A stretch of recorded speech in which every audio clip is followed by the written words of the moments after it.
All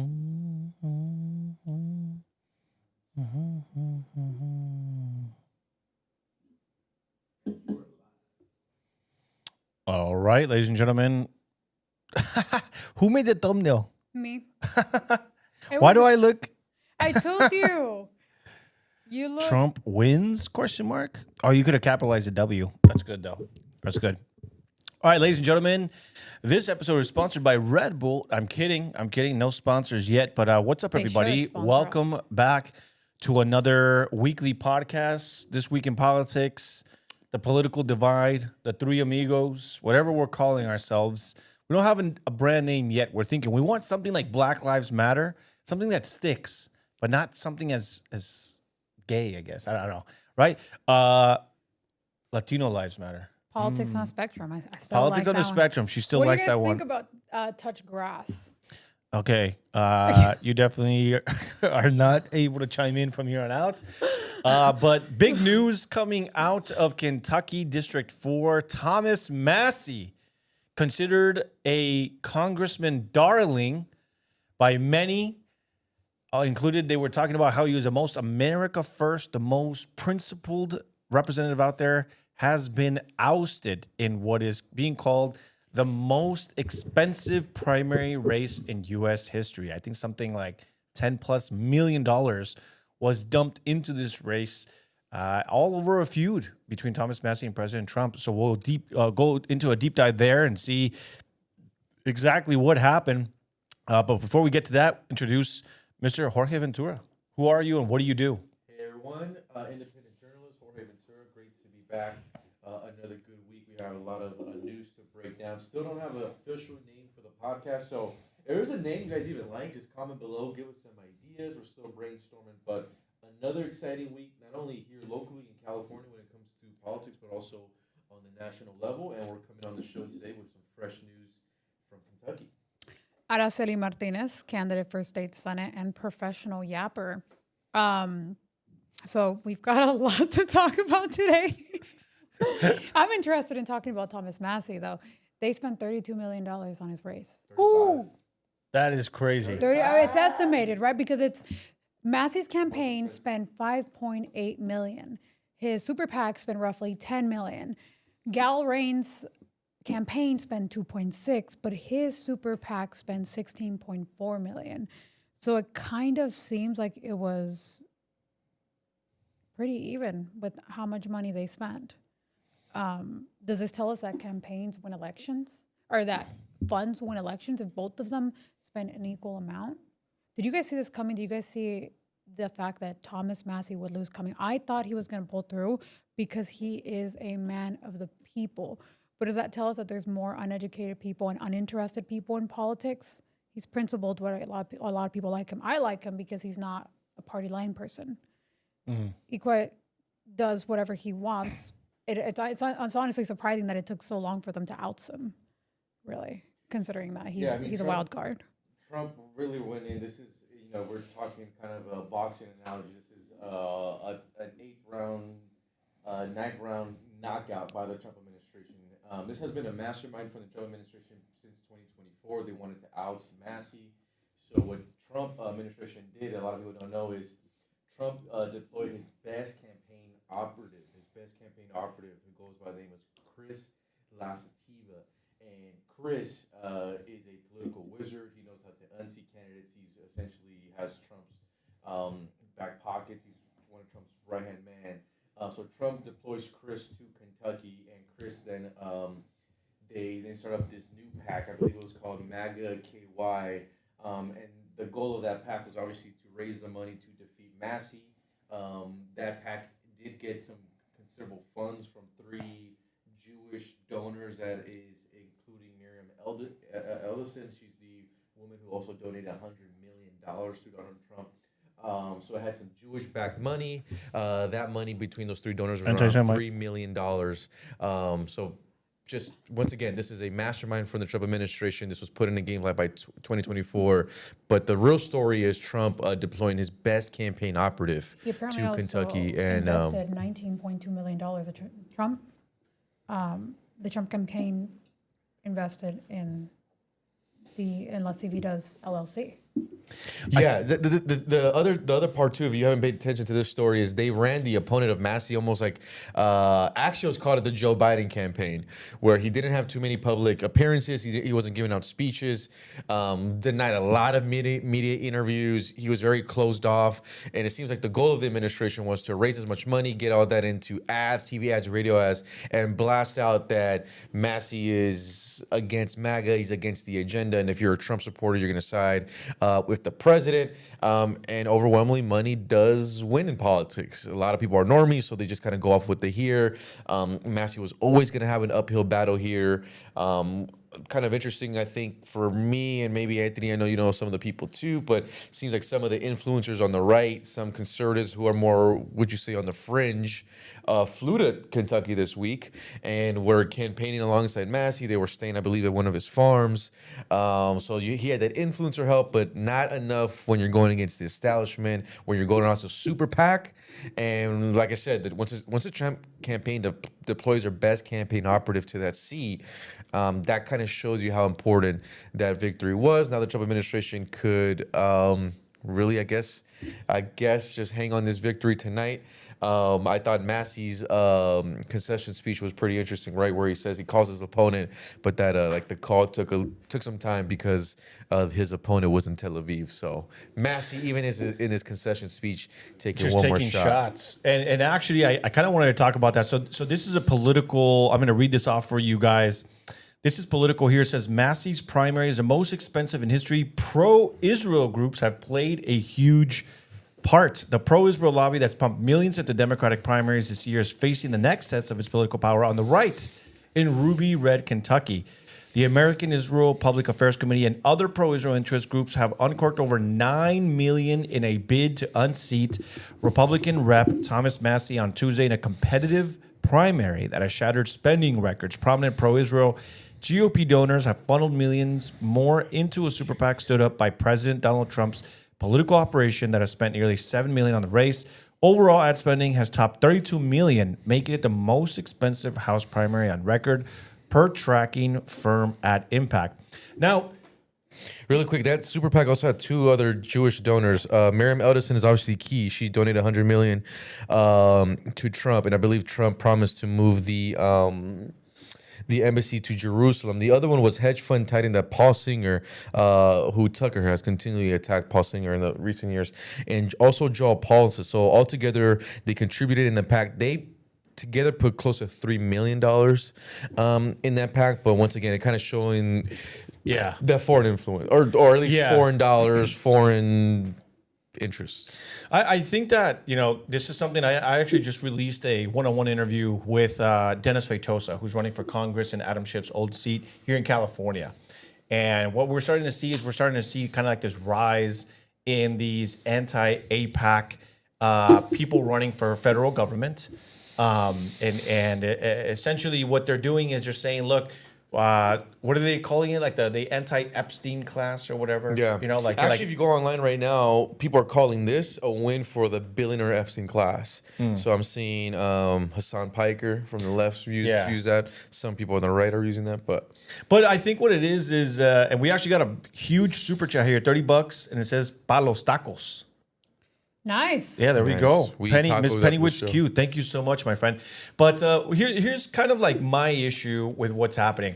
There's people on the left and there's people on the right that are sounding off. And I actually saw Gavin Newsom, of all people, pushing about this, saying like Donald Trump just got rid of the only person that was looking to release the Epstein files, et cetera, et cetera. And I'm a little concerned with the united front on this, the fact that Democrats and Republicans are coming together.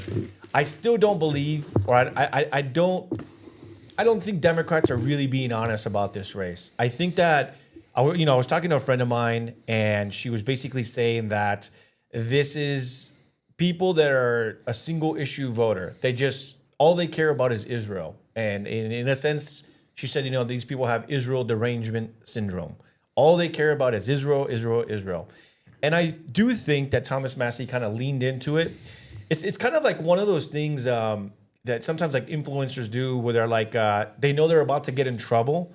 And they're like, dude, the Matrix is coming to attack me. And I think with Massie, I think I think he saw the writing on the wall. I think he saw, I think with all the money being pulled against me, it's just better that I lean into this whole Israel thing and see how well I do if I lean into it.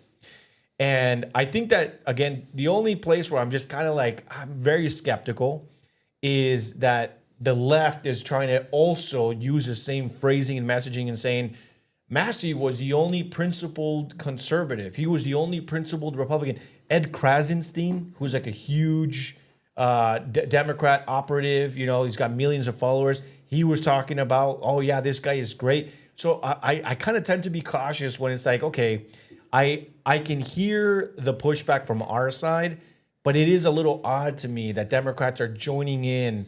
And so I just don't know if it's like an op. I don't know what the end game is with Democrats joining in on, I guess, the dissident right and saying, oh yeah, man, like this guy was great. You know, this is even Carlos Eduardo Espina. I just went on Instagram to share the link for the thing, and even he was hopping on and saying, oh man, they got rid of this guy and this and that. So I don't know, like, They'll do anything to vilify Republicans. Sure, They'll yeah. jump on any bandwagon. I agree. I think ousting Thomas Massie was a mistake because I think he represented the people more so than an establishment politician, which is, I mean, Trump said it himself. He didn't care. He just wanted a warm body. He just wanted somebody to go against Thomas Massie because Thomas Massie isn't letting him actually get anything that he wants passed. So he's standing in the way. So from an efficiency perspective, I understand why Trump did it, and it's also sending a message to everybody else: if you don't fall in line, you're out. And well, that's what he just did with Lauren Boebert, yeah. right? He put out Yeah, that he called message her on out True too. Social saying, low IQ, Lauren Boebert, whatever it is he said. If anyone wants to run against her, like, I'll literally fund your campaign. So it does seem like there is kind of this new mission. What's that? I should have moved out there. You should have ran for Congress in her seat. Yeah, Boebert went to Kentucky Yeah. to help out Massie. Then that's when Trump replied on Truth Social. I said, you were saying that you were a bit surprised of Trump's pull here, or are you still surprised about his influence, that he could still, in a way, be kingmaker? I'm not. I thought that You Trump see a lot has of- showed over and over again, if you cross him, he's going to primary you, he's going to fund your opponent, and if he loses, he'll keep doing it again and again. Well, publicly, he's got a lot of Republicans going against him, but it seems like, well, he also controls a lot of money. So you control money, you control the direction of politics. We've seen that the more money you throw at any race, they're going to win. It's just because people are going to recognize your name, and realistically, nobody's chronically online enough.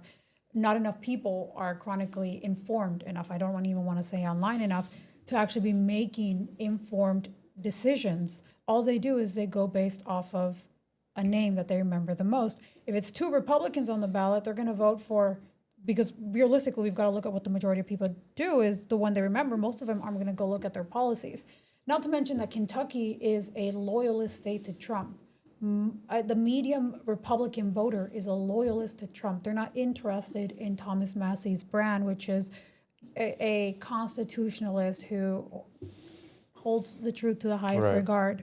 So yes, he's got a great brand for the people and online, maybe for an organization, but in the state he's running in, that I'm not necessarily surprised he lost.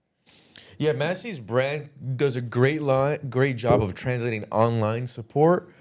But when it comes to actually on the ground, like his voters, I mean, I've never been to see, District 4 in Kentucky, but I would assume, just from everything I'm reading, you're getting a lot of the boomers, a lot of boomer Republicans who watch Fox News, who are very loyal to Trump. So if Trump says, I don't like this guy, vote for the opponent, that's all they got to hear. They don't got to hear a policy. They say, hey, Trump said it, so we want to support the president and his agenda. And once again, money matters. So if you're able to flood the airwaves and all that, that's what happens. So when it comes to the Israel thing, though, I think he overestimated the hate for Israel people have.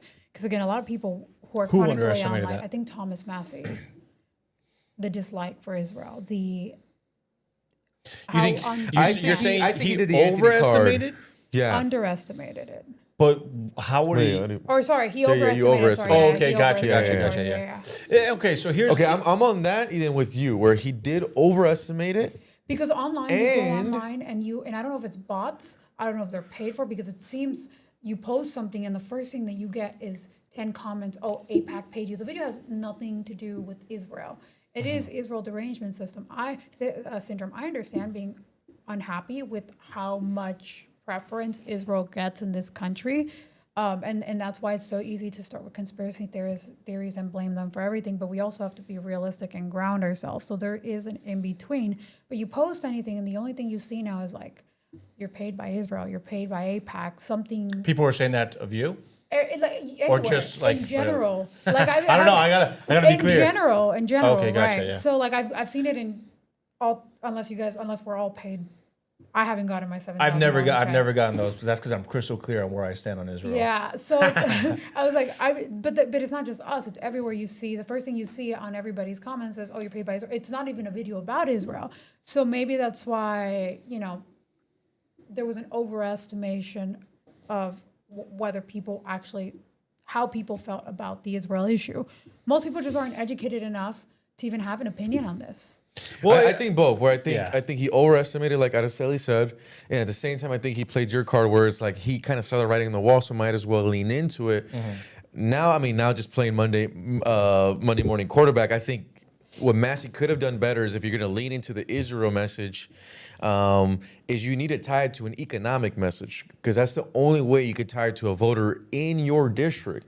Yes, the anti-Israel and all that, and going against AIPAC and no foreign funds, that sounds great online, and it makes great retweets on X and clips and all that Right, stuff. exactly. But it doesn't generate to someone who's maybe 55 years old, who economics is their number one concern. You need to talk to that voter, and that voter can still be concerned about economics, not support the Iran war, but they're a Trump supporter. So he needed to tie that to an economic message and says, I'm not against the war just because the Trump said no forever wars. I'm against the war because gas and this rises, and in energy. And in my district, we have farmers, and they bring in these seeds. And I'm speaking to Bill Smith, and Bill Smith said that his fertilizer is already up, another $1,000, and diesel. And he needed to tie better job to an economic message, but Massie got lost in the retweet sauce and the X sauce. And I agree. Yeah. And this is also like the problem is that a lot of people online live like in an online echo chamber. And so Right. like they think that because you got to understand that like the algorithm feeds us what we want to see. And so if all you're talking about Israel, and like all of a sudden you see like tweets like, oh, wow, it looks like everyone's talking about Israel. Like the world is finally waking up. I'm like, well, no, maybe like the 3% of people you see online, you're stuck in that algorithm. And so somebody put it up pretty nicely. Is like these influencers are starting to learn that online influence doesn't translate to on the ground votes. And that's really what they should have focused on. Is they should have focused on how can we make sure Massie wins on the ground. There were people that I've talked to online said, I hope he wins. I'm like, did you donate? And they're like, no. I'm like, well, dude, if all you're doing is hoping, nothing's gonna happen. If you donate, something will happen, or if you go and knock doors, etc. And there were like a couple of influencers that did make I'm not going to name them, but like there was a couple of them that flew in to knock doors for Thomas Massie. But you're talking about like one time. And too late. I'm And assuming. way Yeah. too late, bro. Yeah, Yeah. exactly. And so to me, it's like, this happened with Vivek Ramaswamy, where we talked about him. I'm like, dude, you can run an online campaign and don't vote for Vivek because he'll turn Ohio into India. And and this is like also like the problem with Fishback. And I think the same thing is going to happen to him in Florida, where you have this Fishback guy that kind of leaned into the America first. He's like, I love Nick Fuentes, this is that. I'm like, dude, that's great because you're going to gain like an online audience. I hate to say it, but there's also like paid bots that are going to boost you online. Okay. If you go on and you say, I'm running as an America First candidate, and I denounce AIPAC and I align with Nick Fuentes, there will be paid campaigns by foreign governments that are going to boost your algorithm, and they're going to boost your comments so that you feel good. So that you're like, damn, like this tweet hit, like I went viral on Twitter. Maybe I should talk more about this because it seems like the people love it. But then come election day, you're like, damn, bro, like I lost it all. And I think Vivek Ramaswamy did it good where he actually, I don't know if you guys remember this or saw this, Vivek said, I think late last year, December, he put out a tweet saying, I'm quitting social media. Because essentially what he said, and don't quote me, but he said, I'm starting to realize that I'm busy fighting people online that are not even my voters. Yep. But when I go to events, my events are packed Packed. out, and everyone's supporting me. So I go to these events and I see it's a packed house, and everyone's like, dude, we're supporting you. We're going to help you. We're going to donate to you. I've never voted before, but I'm voting this time because I feel like there's hope. You're a MAGA, etc. Then he comes online and there's they all hate these him. anonymous accounts, and they're like, "Oh, go back to your country, Indian," or "Hey, we were shoes when we yep. conduct," and so he's like, "I'm turning the online off and I'm focusing just on the groundwork," and it freaking paid off because he won. Dude, I think it was like 90% of Ohioans was ended up slaughtered, freaking. guys. It was a landslide. That's a great example because you'll have some white kid incel in the room making some racist remarks towards Vivek, not a voter, but then some white boomer lady in Ohio like loves Vivek. Once you got the economic message, you can still do the Twitter game. You can still do all the play to online, but you need an economic message.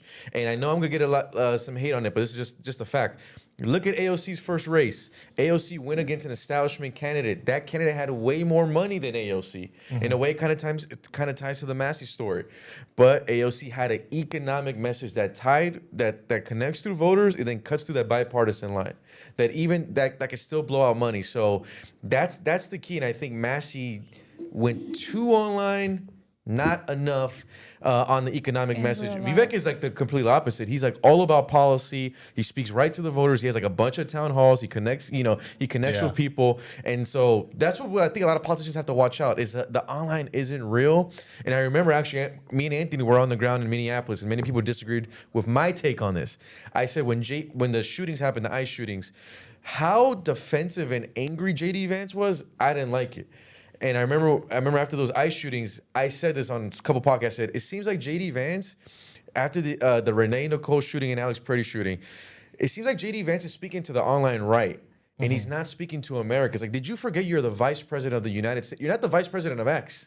And I thought that was a bad messaging time for the Trump administration. And people were talking, were saying that I was wrong, and I ended up being right because I guess what ICE operations shut down after that. Greg Bovino got kicked out. But once again, it's like you don't want to play too much to the online. You still want to communicate online. We live in this era. I mean, Trump rode the podcast wave for the election. But if you don't have some type of message to the ground and connecting with voters, it's all lost in the sauce. That's don't why think like it's Trump used did both, effectively. right? He did the Yeah. town halls, which was on the ground, but then he also went on the podcast for the digital. And I Yes. think again, like it's like, bro, and I think that again, Vivek Ramaswamy proved that one is still more powerful than the other. The podcast still work, the online stuff still works, but you Trump's still is- gotta have. But Trump is himself online in real life. Yeah. That's the thing. He's the same person, yeah. Where these other characters in politics is everyone tries to be a Trump and it doesn't fan out for They them. don't have the personality for it. Louder. They don't have the personality for it. Damn it. Hey, Well, arriba. the guy was his own brand, so it's Yeah. different. But I think the issue is that social media is effective. It's just not utilized correctly. It's not going to get you votes, but maybe what can it get you? Volunteers. Sure, right? yeah. Or And inspire I've people had my to own volunteer. and I've had my own run-ins with that where people always say like Anthony, you got over 200,000 followers. If you like put together like an event to campaign or whatever, people always tell me like, oh, you should run because you have all these followers. I'm like, and you're gonna soon find out too if you haven't already. What? Like where you're asking for volunteers, this and that, and you're gonna be like, bro, I have this huge following, but only like 5 people signed up. And that's because, unfortunately, and I say this all the time, and Republicans hate me for saying it, Republicans just don't want to do the work. No, That's I've just been the reality. yelling at them because all I see online right now, especially with Steve Hilton and Bianco falling behind in the gubernatorial race, it's rigged. But is it? I see Bianco and Hilton. I'm voting for this person. I'm voting for this person. But have you donated? Or Right. did you even vote? Because realistically, most of them don't even go out to vote. So did you even vote? Probably not. Well, that's what That's I'm talking about, even with like Thomas Massie, just real Yeah. quick, even with Thomas Massie. I talked to all these people saying, this is wrong what they're doing. I'm hoping that he wins. I'm hoping. I'm praying. And I'm like, but did you donate though? Did you donate $10? Or did you volunteer? Did you volunteer? And they're like, no. And I'm like, dude, this is like the problem with the online right is you're just hoping that because you posted some meme of Vivek Ramaswamy looking like a, 7-Eleven clerk. 7-Eleven guy. Yeah. That tweet was a banger, bro. Hopefully Vivek loses and then he ends up winning Yeah, it's a 90%. It's insane, bro. What were you gonna say? Sorry, bro. No, I mean, no, just more piggyback. I'm more now curious, I think, just to move the conversation forward of what does Massie do next, right? Is he gonna get into media? It seems like he's kind of beloved by this kind of independent, fringe right, fringe left. He's running, bro. Who? Running for 2028. I don't know. That's the move. Him and Tucker Carlson. Because you kind of got Massie now in the wings. You got Marjorie Taylor out there. We'll see. But at the end of the day, no matter how you cut it, slice it, it's a win for the Trump administration. It's a win for the White House. They for got sure. their W, and they're marching on, and that train is going. And now they got the eyes set on Cuba, and you know what I'm saying. So so Trump gets what they want. Yeah. I mean, honestly, so we have like this divide, right? Where you kind of have like the MAGA, which is being called now MAGA, right? Make Israel Great Again. These are like the Trump loyalists. These are like the people that are still in the camp, as opposed to like what they're calling like this new fraction in the Republican Party with the America First, the Thomas Massies, the Tucker Carlsons, the Candace Owens, which a lot of them I wouldn't even put like in the same. I wouldn't compare Thomas Massey to like Candace Owens. I just I wouldn't you know. either. But they of are them is making that rational. distinction. But do you think? Can you see Thomas Massey kind of, taking that leadership position He's and going to saying, be the face of the America First movement. you think so? Well, I mean, he lost his position because he was America Yeah, First. Taken out, in yeah. politics, They you don't- become a martyr because of that. You know, so in the Right, way yeah. he becomes this political martyr, he could always say, "Hey, you see, because I stand up, AIPAC came after me," or so he this Vote is- has for that. me. Vote, Yeah. In 2028, and I'll get rid of all this. That's what I'm saying. And it's only Yeah. it's only like showing people that Israel's influence is real. To what extent? We don't know, because he was also backed by Trump money, but he was backed by a lot of Jewish money. So a lot of America's First fears that they push right now, they're being proved right. So they'd be dumb to not make Thomas Massey the face of their movement. It could grow with Thomas Massey. And that's the issue with the right now. They're broken. You have one side that doesn't want to admit that Israel can be at fault for anything, that Israel seems to be treated differently than other countries. And if you say anything against them, you're an extremist, right? You can question our government, you can insult our president, you can do whatever you want, and most people will shrug it off. But you question Israel, and people now you're an anti-Semitic.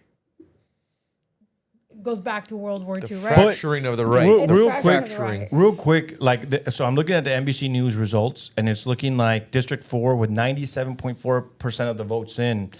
Thomas Massey got 45% of the votes, and the other guy got 54%.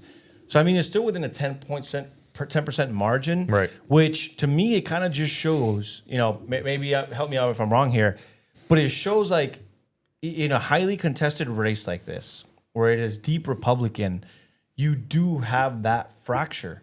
You have about 45% that are saying we want the America First candidates versus the 54% saying it's whoever Trump endorses and wants. And I think that's only going to fuel the America First movement. Exactly. Well, that's what I'm saying. It's going to make it grow. I guess what I'm saying is like, if you're America First, right? If you're looking at this race and you're kind of hanging your head low and you're like, it's over, bro. Like it's over. AIPAC rules, everything. This is now. I'm like, dude, I mean, 10%, the most expensive. I mean, look at everything they had to do to get rid of Thomas Massey, and he still got within striking distance, bro. That's what I'm saying. I'm like, dude, if you're America First, you shouldn't be hanging your head low. You should be like, wait a minute. I think we got something here, I again, maybe, who knows? Like, maybe if more people would have flown out, if maybe the people now listening saying like, damn, I maybe should have donated $100, or et cetera. Because the talks could be like, look, the Trump administration, they had to throw the whole kitchen sink. Everything, and they bro. barely inched us out. But I Everything. people take this as a lesson instead of regretting, hey, putting aside The lesson $10. is for the Trump administration, if anything, because No, for people, because they're not fighting. Because like you said, it shows already the disruption in MAGA. I think this is a bad result in terms of the national election, a bad result for national 28, because it shows that your voter base is disrupted, and No one wants to listen to me, but as long as those gas prices keep ticking up, No, I agree with I that. agree with that that. I agree Republican with that. approval ticks We'll down. continue to go down. Yeah. So it's For the voters, this is a lesson learned. Hey, if you actually feel passionate about a candidate, donate, volunteer. It makes a huge difference. If you can't donate $10, $100, donate 3 hours. Go knock on 20 doors. It costs $25 a door to knock on a door if you're paying so much. or So if you can't actually even, or if showing you up can't is even, great. or if you can't even get on a flight, you can literally pick up a phone. Oh, you and can do from your calls. house. Right. Yeah, like you can call. It doesn't look sexy. Yeah, you know, no, it's not no. great. It doesn't look But it great for the helps, gram. cold calls. But Absolutely. that's part of the political game. And you could go up and you could cold You call. can send emails. You can send emails. You can text. You can send text. And I've Yeah. done this all from home Yeah. before. You know, and that's what wins elections. You know, that's just a reality. But I think, like I said, the writing is on the wall. I think that what we are seeing is that there is a divide. And I think that going to 2028, we're going to see the divide get bigger. And I think especially post midterms, depending on how it plays out, if MAGA Republicans are able to keep the House, I think that positions a MAGA candidate to win in 2028. But if Republicans lose the midterms, they lose the House, they lose the Senate, whether it's messaging, whether it's like we're not okay with this, we're not okay with what happened in Massie, we're not okay with the America First, what happened in the primaries, and then I think in 2028 you're probably going to be able to have a stronger Massie. But who knows? You know what I mean? That's one district, that's one place. And I guess the last thing I'll say is also, and this is something that GOP needs to understand, is looking at the breakdown of who voted for Thomas Massie. A lot of the younger people voted for Thomas Massie versus like the 50, 45 and older that ended up voting for the Trump endorsed guy.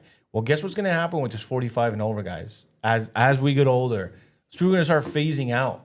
And if the young people are the next generation of the GOP, I mean, I think this election is a perfect kind of Setup. outlook of Snapshot. what is going to look, like a snapshot of what's in store for the GOP. But you know, that's actually a perfect segue. We'll get into this next story here. We're talking about gas prices. We're talking about the war with Iran. So this is NBC News. Senate advances resolution to end Iran war as GOP Senator Bill Cassidy flips to support it. Says the senator from Louisiana, and this is what I think is the most important part. The senator from Louisiana. So this had been put up for a vote 7 times, and 7 times it failed. But now it finally passed. And it says the senator from Louisiana, Bill Cassidy, who lost his primary over the weekend, voted in support of the War Powers Resolution for the first time in advance 50-47 with a final passage vote yet to come. It says the Senate voted 50-47 on Tuesday to move forward with a resolution to force President Donald Trump to end the war in Iran, a breakthrough for the Democratic-led effort. Senator Bill Cassidy, who just lost his primary from renomination over the weekend after he faced opposition from Trump, voted yes to advance the measure, the first time he has done so after repeatedly voted no. While I support the administration's efforts to dismantle Iran's nuclear program, the White House and Pentagon have left Congress in the dark on Operation Epic Fury, Cassidy said in a statement. In Louisiana, I've heard from people, including President Trump supporters, who are concerned about this war. Until the administration provides clarity, no congressional authorization or extension can be justified. So there's kind of a story behind the story. So now it's like the Senate is saying, hey, it looks like you guys are looking to begin things with Iran. But what's interesting is 7 times they went to go vote and 0 times it passed. But then this guy loses his primary, and then he's like, you know what? F it. Who cares about this administration? Who cares about Trump? I'm voting against this now. You know? So it's kind of interesting. I mean, if you want to further elaborate, like what are you hearing from people as far as like the Iran war? What's the latest and greatest there? We were talking about the last shipment of oil is sitting in the port of Long Beach, right, et cetera. Oh, so man, there's I don't know so if you got like many notes on angles that. here. Go ahead, bro. Take it away. Yeah, so here in California, our last oil tanker is still sitting at the port.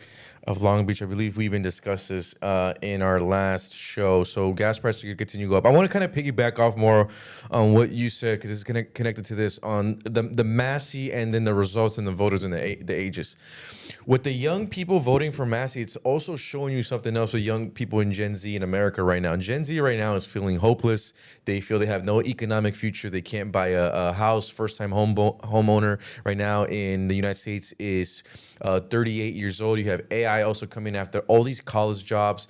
There's some interesting kind of culture reaction happening too. I highly recommend our audience to go look at this past week. Look at the commencement speeches at all the universities. Some of the guys, some of the people who were brought up to speak at these universities were talking about AI, and the college students booed them. Like the boos were so overwhelmingly loud. So there's something happening there. I was actually listening to Megyn Kelly's radio show a couple of days ago, and she had a MAGA mom call in, and the MAGA mom was like, Trump's cutting my Medicaid, gas is going up, diesel's going up, my husband's a trucker. I just think that, like, once again, there is no economic message that the right is coming up and saying, we hear you guys. We know you guys are going through hardship. We hear you. This is what's coming. There's none of that coming from Trump. There's none of that coming from J.D. Vance. And it almost brings back to 4 or 5 years ago when we were under the Biden administration, and then the young people under Biden felt hopeless. They were coming off school closures, business closures. It was a different era. But you speak to people now, there's no hope that the Republicans are giving any young Americans, especially older Americans. I keep saying this, but I always try to look at politics through the lens of my dad.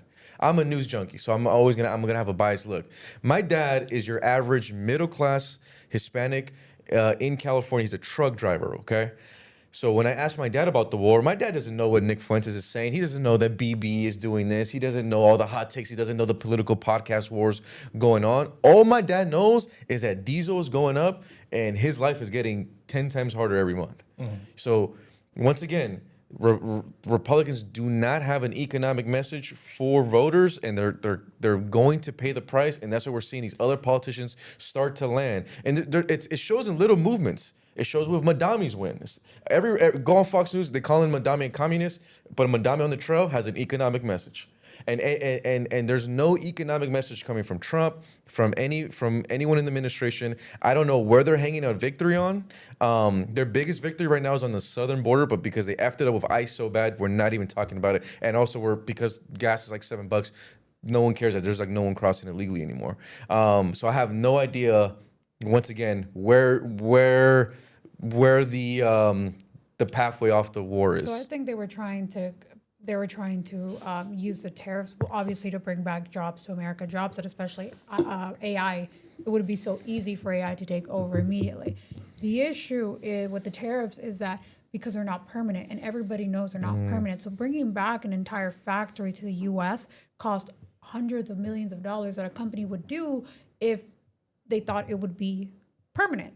Right? It'd be an investment in the future. But if they know that Democrats are going to fight those tariffs, or somebody who is anti-Trump is going to fight those tariffs, then there's no point in investing in America. They could just wait until the tariffs, they'll wait it out. They'll wait until the tariffs are made illegal, and then they can continue on in whatever country that they want to that's cheaper for them. So I do think that they were really hoping on bringing back jobs with the tariffs. It just didn't work out the way that they thought it would.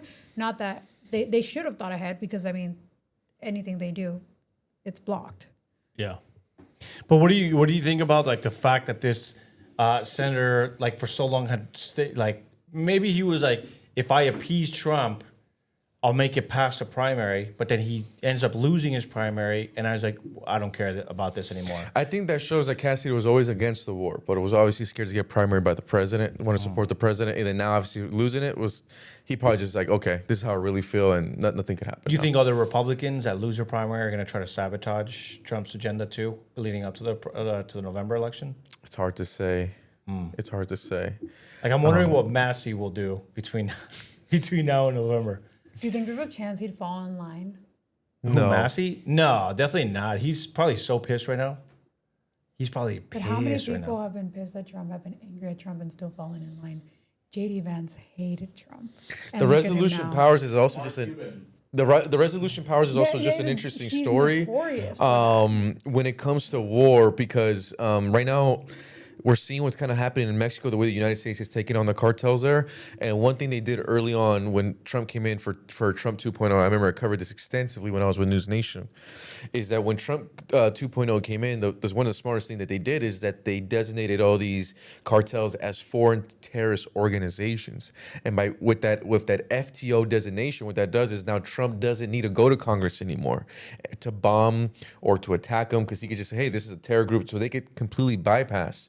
Obviously, Iran's a different story, but it's kind of interesting to see how they try to do the twinks. But like I said before, Iran, the difference between Iran and the U.S. is that they could inflict pain on their people with no political blowback. There's no election for them, for that regime.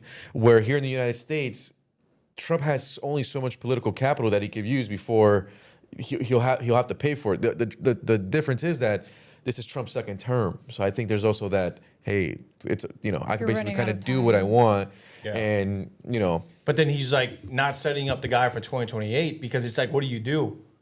So there's almost like a small part of me that says like this whole America First fracture is on purpose, because Trump understands that he's probably like the dying breed of like this kind of not even like neo-establishment. But people are saying like, hey, like you're doing the opposite of everything you ran on. You said you were going to do this, it's flipped. You said lower inflation, higher inflation. You said no new wars. Now we've got war with Iran, to the point where now they're having to vote down his power. So tinfoil hat on.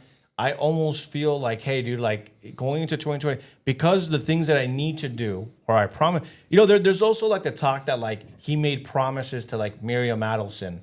There's that trailer by a podcaster who I'm not going to say her name, but she's interviewing Hunter Biden. And Hunter Biden, I don't know if you guys saw that trailer or not. I did. Candace Owens. Did you see it, Araceli? Okay, well, pay attention.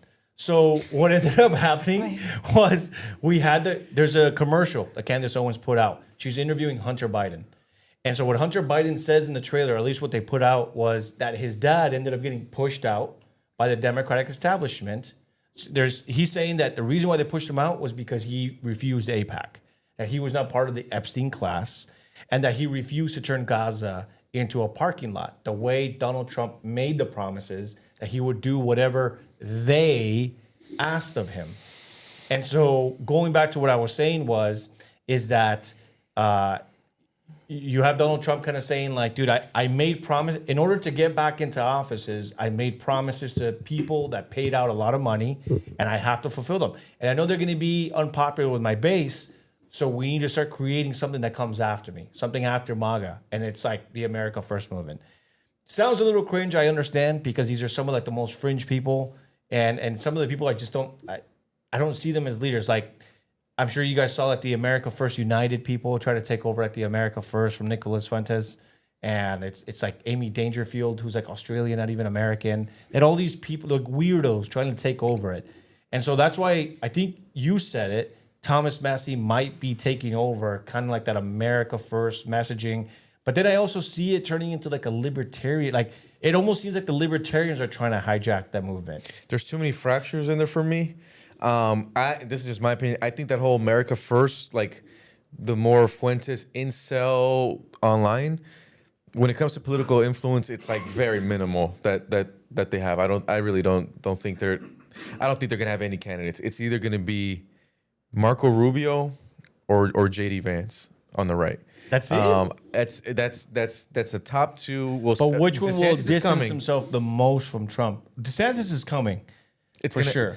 It's gonna have to be Vance, because Rubio is the great statesman. You don't think it'll be DeSantis? DeSantis can come in and be like, bro, I had nothing to do with any of this. No, but we're talking about Rubio and Vance. Right. Obviously, DeSantis not even connected to a Trump Vance camp. can't separate himself from Donald Trump. That's what I'm saying. No, I'm saying it would be is quite literally impossible for him to even draw that that separation at all. No, I Especially agree. since But I'm saying he already out of flip-flopped on the issue. No, I agree. But I say out of both of them, Vance is going to try to do the distance. Where Rubio, he could jump on the Trump train and be like, I was a great statesman. I was there 100% of the time. And I believe I said this last time, is with the thing with Vance is he has the Mike Pence problem, where he's trying to run and then it would be say, oh, well, I'm not too connected to that camp. Where it's like, well, You were the You were vice VP. president. You know, so that's I think that's where JD's gonna find difficulty, and then that might create that lane for DeSantis to come and be like, guess what? I was never part of the MAGA camp. I'm even more conservative, you know, or whatever. Yeah. You know, but the thing is, the nation, while DeSantis is popular on the right, the nation does not like DeSantis, and he has not been able to be a great communicator. He's also very either. far right. The reason Trump reached across and that's a flipped good point. states was because he appealed to moderates. Like, he's not a real Republican. I mean, he's obviously a real Republican, right? But he's not. He's a moderate He's Republican. pretty He's Yeah, very very moderate. I always said he was more like a classic New York City like liberal, Yeah, like one of the last like classic liberals. That's a good point. With some sort of common sense. So that's why he was able to reach across and get the moderates. DeSantis won't be able to do that.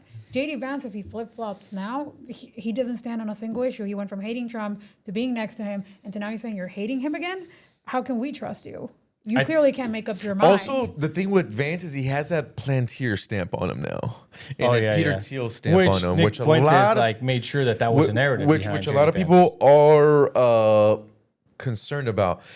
When I get to the American First stuff, is more about like Nick Fuentes and them. They're not going to really influence anyone. I highly recommend, and great job for Linda to put us on. But like I did watch the Fuentes and like Steven Crowder interview. And Crowder like pressured him, like he said it like 70 different times of like, okay, well, what's your ground game then? Like, okay, we know you don't like Rubio. We know you don't like Vance. You're telling your crowd to vote Democrat. What's the ground game, or who's the candidate? And he couldn't give an answer. And like, that's the thing with a lot of it's, yeah, they make great tweets and the great clippings and stuff, but like when it comes to an actual political operative ground game or Solution, anything, yeah, there's a nothing candidate, there, yeah. there's nothing there. So Well, there that's you because go. there's no money there. Yeah, You know what I'm saying? Like it's easier to just sit behind a mic and just complain about the problems, but then give no solutions. South Park has a great episode on this, where Eric Cartman has like a radio show and he just talks smack about like the high school principal or the high school like leader of the student government. And then Eric is in elected as a student government, and then the kids roast. It's like it's kind of the same thing where it's like it's easy to go on the mic, make the content, Yeah. but when it comes to actually doing the dirty work and everything, you know, we'll see. I think right now the Democratic field is getting extremely crowded. I still from just kind of right now, it seems like Gavin Newsom's early front runner, but I got my dark horse, and I think she's coming. Is AOC. AOC does not have the baggage that Newsom has, and I feel like she's slowly gunning, slowly coming. So one of the comments just said Crowder did not crush Nick Fuentes. You're such a cope. Defend I yourself. mean, Nick Fuentes couldn't give him an answer on a ground game or anything. All he says is vote Democrat, but doesn't give him anything. Crowder's Wait, like, what? okay, give me a Did he candidate. say what Democrat? no. No, he just says, give me a candidate. And all Fuentes says is like, oh, I can't name because they haven't announced what's like. Here's my thing with Nick Fuentes is he's a very good orator. He has a really good show. Funny, appeals to like a very young crowd because it's like, you know, I grew up in the Call of Duty. I'm not that old. You know, I grew up in the Call of Duty lobbies. He speaks like my Call of Duty lobbies that I miss a lot. So it's like, it's funny.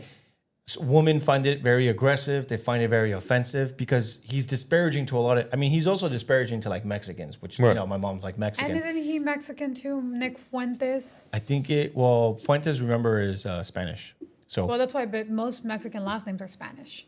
Actually, Correct, quite literally all of them are. Other than, almost, yeah. I think he's like a 8th Mexican or something like that. Oh, yeah, never But anyways, but what I'm getting at is, you know, we can have respect. Here's the thing is, when I talk about these things, it's not that I'm hating on Candace Owens. It's not that I'm hating on Tucker Carlson. It's not that I'm hating on Nick Fuentes. But again, it's like you're good at presenting what the problem is and explaining it. And then at the end of your explanation, I'm like, you know what, dude? That makes a lot of sense. But it's like you said, Jorge. Then it's like, well, how do we fix it? And they're just like, I don't know. Because there's no money in fixing it, right? Like you said, they're performative because that's where the money is. But It's easy to black pill. You know, it's easy to give up. It's easy Yeah. to say everything sucks and tear it all down all the time. The hard part is, And that's getting what up we're and seeing having a to lot fight. today, Yeah. though, with Thomas Massie losing. There's a lot. I already see it. A lot of influencers saying, throw in the towel. It's over. But you know where APAC black pilling is not happening? Right here in LA, dude. Oh, They're- definitely. they're yeah, momentum. We got we Spencer have- Pratt, We got baby. Spencer Pratt with momentum. We've got hope for the first time. I know Hilton's got a little hit on the polls, but it's still early. He's still in there. I think he's making good momentum. You got Bianco still in the fight. You can't. Polls are going up. You can't. Oh, we got yeah. our second 10 going point, up. yeah, you 10 point can't. You can't difference. just. You can't just black pill, folks. That's too easy. Black pilling is too Well, I easy. think Give it that up. It's too California easy. was black pilled for a while, right? That's Because a what they lot want. of the people who were Exactly. Imagine being black pilled. Imagine being gay, dude. You know what I Yeah. mean? No, like seriously. It's like you said, bro. You're absolutely Imagine right. being a grown man and black pilled. It's so emasculating. Just yeah, sitting there, 100%. That's And yeah, female you're sitting behavior. there. Imagine having like a family, and you're like, "It's over, bro." 'Cause my favorite influencer told me Thomas Messi lost, so it's over, bro. Like, imagine, bro. Like, you are a man. You have been ordained by God to like carry that flag and move forward and win. We might not win this time or the next time or even the next time Yeah, after we that, got- but we will win. You have to gotta keep move trying. forward, bro. I think it's so masculine. Absolutely, like, dude, this is our country. This is our land. We tend to it. We defend it. There is no black pilling, bro. There is no And there's black no pilling. other in the place moment. to go. This yeah, is it. This well, is this the is it, last bro. Yeah. Like, what beacon. do we do? We're called to fight evil, whatever the name is. Oh, the last frontier. Whatever for the our name is. podcast. The Last Frontier? Oh, that actually sounds good. But it doesn't appeal to The Last Frontera. It's actually funny in Spanish. I'm just saying. But no, dude, I mean, dude, and that's what I can't stand, bro, because I haven't even like really tapped into it, but already I've seen at least 12 videos.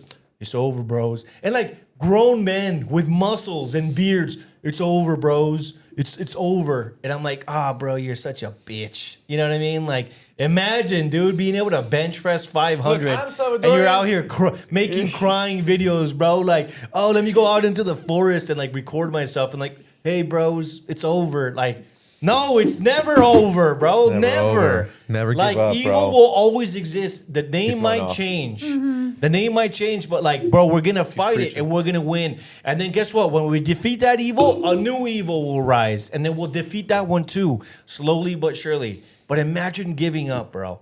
I just You've lost when you've given up. That's when you've lost. And I didn't realize how many of Thomas Massie's following was gay. No, but imagine as a woman, like Yeah. you said, just watching your husband post a Black video pill. falling apart. Like, hey, can you help with the kids? Nah, headed into the forest to talk about how it's all. I want to say this, You bro. know? I'm Salvadorian, but I've already seen so many influencers who are not Salvadorian, Mm-hmm. not only black pill, but literally pack up their bags and move to El Salvador. It's like, what are you doing? why yeah, are they people- moving to El Salvador? Because they're gay. Because they're over there, like, because you know Bukele's a cool No, guy and no, stuff. no, But it's like, but why? Bukele's- But why? It's like, why are you giving up Bukele's the a fight and man. then running to a land that they don't care about you? You know, it's like, I know. like, I don't know, Are man. they living there? Imagine Yes. being so America first, you Some move of to a those different influencers, country. like I said, I'm not naming names, but some of those influencers right now living in El Salvador flew from El Salvador to Kentucky. Oh, I know who you're talking about. Yeah. Okay, now I want to know. Yeah. So it's like, black no. pill, man. That No, black dude, I pill's know. crazy. It's crazy, bro. Imagine. It's like when people say, like, why don't you move from LA? And I'm like, bro, this is where the fight is, bro. You Yeah. know? This is the front lines. This is where we take Like, back what our would country. we do? What would we do in I don't like wanna go to Kentucky where Texas. it's deeper? Yeah, Texas is Texas flat. is a fight too, though. No, it's not. Texas man. sucks. Yeah, Texas already is lost. purple. Yeah, to Islam, They bro. already They're lo- building mosque every Yeah, half a mile. They already took Yeah, the L. this is what Bro, happens. Savannah when you Hernandez out there with liberals. the with the Indians at a color run. And then they threw color in her face. They did. She's like, I'm never coming back to this place. Yeah.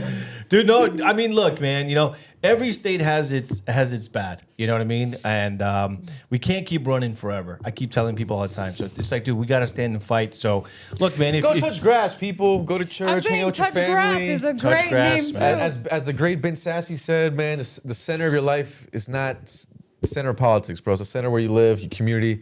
Yeah, man. But that's yeah. how the But you establishment wants can't men. black pill. Look at our boy Spencer Pratt. His fucking house burned down. You think he's black pilling? No, Hell he's no, bro. fucking He's living in a Yeah, freaking that's a living in a man. air trailer. camper He's- saying, I'm running he's- for mayor, yeah. bro. Let's go. See, yeah, And he read up on a bunch of, like, he knows what he's talking about. He's talking about the fraud issue. Like you can't black pill, Well, man. what's funny is he had a political major as bachelor, and he thought it was funny too because I saw him tweet about it. He's like, Yeah. I never thought I was going to use You this. got to keep talking, Jorge. Yeah. But he didn't pick up on the because the camera's on you. He's fixing cameras. So whenever he leaves, whoever's talking has got to continue talking. But anyways, Yeah, man. Gay to black pill. Don't you heard it here first, ladies and I gentlemen? think I would divorce my husband over that. Would you divorce your husband if he black pilled? Yeah. Like I think God would excuse it too. Like this isn't your job as a man. Like Yeah. biblically, your job is to lead. Your job is to be strong, and you're supposed to be the head of the household. I failed miserably if I picked you as a husband and you fell apart because someone didn't get elected and you thought that was the end of the world, right? Because like I would Dude, it's pick them. crazy. I know like women whose like husbands are like not political, and they're like, my husband's not political. It's just me. He just watches sports, and I'm like, damn, bro. Yeah, Sorry. the whole just watch it. Like if you can be, I hate sports because it just doesn't make sense to me. How Go Dodgers. The loyalist side of it. I was like, I'm on the side of the winning team. Go Dodgers. You can dedicate all of this time, especially men, to memorizing stats, playing the fantasy sport, but you can't be bothered to spend like an hour of your weekend trying to fix real problems that affect you and your family. What's wrong with men? Now that I'm asking you guys, because you guys are men. Yeah, we are. Jorge, what's wrong with men? Like why sports What's wrong with you over single men, politics, bro? like real life consequences? Yeah, why do you love sports so much and not vote? Shoot. You We're not are doing this. you We're not doing this right Let's now. go. We're not doing Let's this. get into it. We gotta use that. Yeah. Let's get into it. All right, Why tell are us. you gay? So why are men into sports but don't vote, Jorge? Is it because you're afraid of losing? What are you afraid of losing so much, All right, Jorge? we're not doing this again. Who hurt man. you? No, I'm curious. Who hurt you? We're not doing this Right, because again. when you Can my kids buy a house, bro? Is that okay with you? Sports, bro? I just want to have food for my I family. Bro, just I wish- left sports reporting to fucking come to politics, man. But All you right? love sports and you participate in sports while you cover sports. Why can't you do the same for politics? Oh, damn, but Anthony's I know going what's to going receipts on in today. politics. I know what's going on in politics. Wow. Yeah, so you didn't know Bored. what was going on in sports, but you were reporting on sports? Is it okay if my I know kids what's buy going a on in house, both. bro? I just Stop, want, bro. Come on, man. I just want you to think about my Come kids while you're on, getting man. drunk at the Dodger Stadium, bro. Is that okay with you? Or you're All the tortas throwing down. or you're trying down your glizzies, your Dodger That's where he glizzies, bro. The goes. 20 Man, inch. Dodgers lost yesterday too, man. Yamamoto Did pushed they? a great game. He pushed a great Yeah. game. Oh, but So you know, did you sit Dude, at that's home sad crazy, because the bro. Dodgers? Okay, Yo, okay. this guy No, sat there. So- He sat at home crying because the Dodgers No, lost. I'm not black pilling. Damn, Wait, wait. bro, you're black pilled But because the Dodgers you'll lost? vote with your dollar, but not with like actually voting, right? Because the more money that you invest in the Dodgers, you're buying tickets, you're giving them the ability to invest in better players because it all costs money. Where are right? you going with this? Why You're don't you voting with vote? your dollar. Huh? Why don't You're you voting vote? with your dollar. You're interfering with the journalism aspect that you said you didn't want to. I but live you in can't. Palmdale. I can't vote in LA. It doesn't matter, but you can vote from vote in Palmdale. Palmdale. You can vote for a governor. Who would you vote for right now? Right now? What can that one? Right now? Who? Rick Yeah, does who not would you pay vote for? him, though. Bianco or Hilton? Oh, Hilton. You would vote for Hilton? Hilton's more moderate. He has a better message. And So you love moderate men? What's going on here? You tell us. You're in the hot seat. You're in the hot zone, bro. You asked me. And No, I we should have a answered. segment, hot No, zone. And then every week we just you're on the hot zone, then we just grill your ass. And Yeah, then like- make sure if the Or grill comment you. section they have something to say, we can add it too if they. Let's see. if they do that. No, they're I They're gotta talk- start monitoring that because the chat. What's The up? men in the comments are talking about states are gonna move to. Ah man, And this that's is what I'm gay. saying. They're giving up. That's not a man. Yep. Like, how is your wife gonna look at you in the eyes at the end of the night and be like, "That's the one that I picked"? Wait, The so guy going that- back to Yeah. Hilton. So why would you vote for Araceli's boy? I actually am gonna back him because he's got a better chance of winning California. I would vote for Wow, Araceli's so boy. you finally Hilton. just come out clean, huh? Well, no, because I just made up my mind. I've Oh, seen the yeah. polls. I don't think it'll Yeah. help. The to be on- polls, that's how you decide? Wow, what kind of man are you? Because I'm on the winning side. I'm a realist. You're in the hot zone now. Bianca's not going to win California. He's a Really? I told you last time, he's a perfect conservative candidate, but is California ready for that? No, absolutely Yeah. not. We're in a state So where we just vote for realistically, moderates? We have That's what we do? vote. It's baby steps. Other than that, you're not going to get any change at all. and Well, it's if it gonna were head up to in the Hilton, worst there'd be no direction. babies. If it were up to okay, but here's I'm kidding, I'm no, totally no, no. kidding. But okay, assuming that he is pro-choice, right? That's a valid point. That a lot of people have that issue with him. But if we vote for a Democratic candidate, we're seeing the exact same thing. Only theirs come with a lot worse economic policies that we know don't work. It's more welfare programs that we can't afford. They just want to invest more money in the homeless industrial complex, which doesn't work. So not only are we getting the pro-choice thing anyway, if we don't get behind one candidate right now. But it's going to come with a lot worse baggage right? One of the biggest issues in California is the pro-choice issue, especially when it comes to moderates. Steve Hilton can reach across and make sure that they win and appeal to them and win them over. Chad Bianco won't. In a state like California, you can't realistically win with the pro-life stance. And I wish that was the case. I really do, because that's who I would back. But it's not. Do you think he can win over the moderates? Nope. Do you think that every Republican is going to come out, every registered Republican is going to come out to vote? No. I would love to see that. So you're voting for Hilton not because you actually like him. It's just you just think he is the person that can actually win. So you hate Steve Hilton. I don't hate him. I'm not kidding. saying I hate him, but I'm saying, okay, if it was just between both of them, I think I would choose Bianco. If it's between who has the better chances, I like both of their policies. Realistically, the only thing I don't like from Steve Hilton is that he said there's the pro-choice where he used to be pro-choice. He said he used to be pro-choice. He's not pro-choice anymore, but that is helping him with the moderates because, I mean, the right's tagging on him on that issue anyways. So they make him look like a pro-choice candidate, whether he is or he isn't. The rest of their policy is almost identical. The only, like, whether it comes to how they're going to solve the homeless crisis, I think Steve's his ideas on how to help small businesses and development is actually a little bit more well thought out than Bianco's, but that doesn't change the fact that Bianco could get to that point, especially use Steve Hilton's, what he's laid out as a starting point. So if we're only talking about the difference being pro-choice and pro-life, and I know that if we pick the pro-life candidate, we won't win, why would I pick the pro-life candidate when if I pick this candidate, realistically, we're going to get a far worse candidate in office? So it's more of there's no perfect candidate, but I want to be realistic about who can possibly win a state like California. Because we don't live in a perfect world. So we've got to be realistic with our circumstances. Do I think Bianco pulling out is going to help? Absolutely not. Everybody who was going to vote for Bianco already voted for Bianco. Him pulling out will make a difference. Now it's up to Steve and Bianco. Well, I think it'll make a difference with like the people that wait till closer to election day. Because there's people that are not going to be voting by mail-in ballots. There's going to be people that are going to wait till the polls actually open up and they can vote. 23rd. So who are you voting for? Who am I voting for? Who are you voting for? Wouldn't you like to know? I would. That's why I'm asking. Can't tell you. Yeah, Secret. you can. It's a secret. Yeah, you can. It's a secret. No, it doesn't have to be. We both answer. Now you have to answer. I know, but you guys are both suckers. See? No, we just Fool have both of you. we just have balls. Okay, so you guys will both vote for Hilton. And who would you vote And it's for? because he's a moderate that I think can appeal to a lot more voters. I've actually said this publicly, and I've also said this in my Telegram. I also agree with that assessment. I do think that Hilton, and I think I shared a story last week of a TV producer that reached out to me, voted for Kamala Harris, always voted Democrat, and said that she's considering voting for Steve Hilton because he's a moderate. And so, yeah, I actually agree with that assessment in that he will be able to appeal more to moderates. Me personally, I'll be voting for Bianco.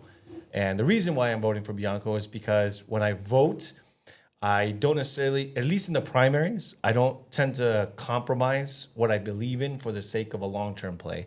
I believe in miracles. I also believe in, if you're true to what you stand for, then that's the way you should vote. But I agree with the assessment. Like, I'll be very honest with you. I do think Hilton will come out the winner, but I'm still going to vote for Bianco. I'm not going to vote for Hilton just for the sake of voting for him. But I think he will win the primary. Personally, I think he has better odds of winning the primary. And I think it's because you guys are actually perfect examples. You even though your values align more and your morals align more with Bianco, you're willing to compromise the vote. In the sense of voting for Hilton because you think he'd be better long term. You think he'd be the candidate that could actually win in November. And it's a better alternative to the other Democratic candidates yeah, that we'd see. that's absolutely right. Yeah, that's just everyone has their own reasons and stuff like that. But I think you guys bring up like really good. Everyone on the right, everyone on the right who's gonna vote for. I mean, you don't have to be on the right. Independents, whatever, or moderates are gonna vote for either Hilton or Bianco, and are having these squabbles. Get them out the way right now, and then because the alternative is 100 times worse. And I'm not kidding. I'm not underestimating that. Tom Steyer is $100 billion man. who literally buys elections and influence. You have Xavier Becerra, who was a failed Health and Human Services secretary. So both are 100 times worse than either Hilton or Bianco. I agree.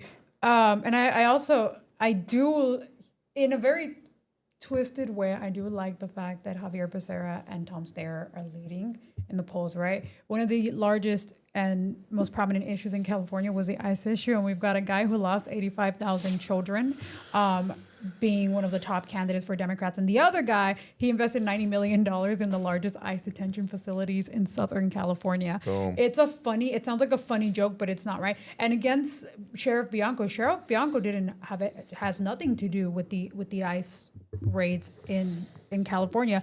So if it came down to Sheriff Bianco or even Steve Hilton and Tom Steyer and Javier Becerra, Democrats should absolutely be voting for the guys. I would say Steve Hilton, because Steve Hilton is the only one who had no authority and no position to have any influence over ICE. Neither did Sheriff Bianco. So they're backing, they claim to care about the immigrants. They claim to care about the ICE issue, and they'll back a guy that lost 85,000 children and another one that made millions off of holding immigrants in detention facilities.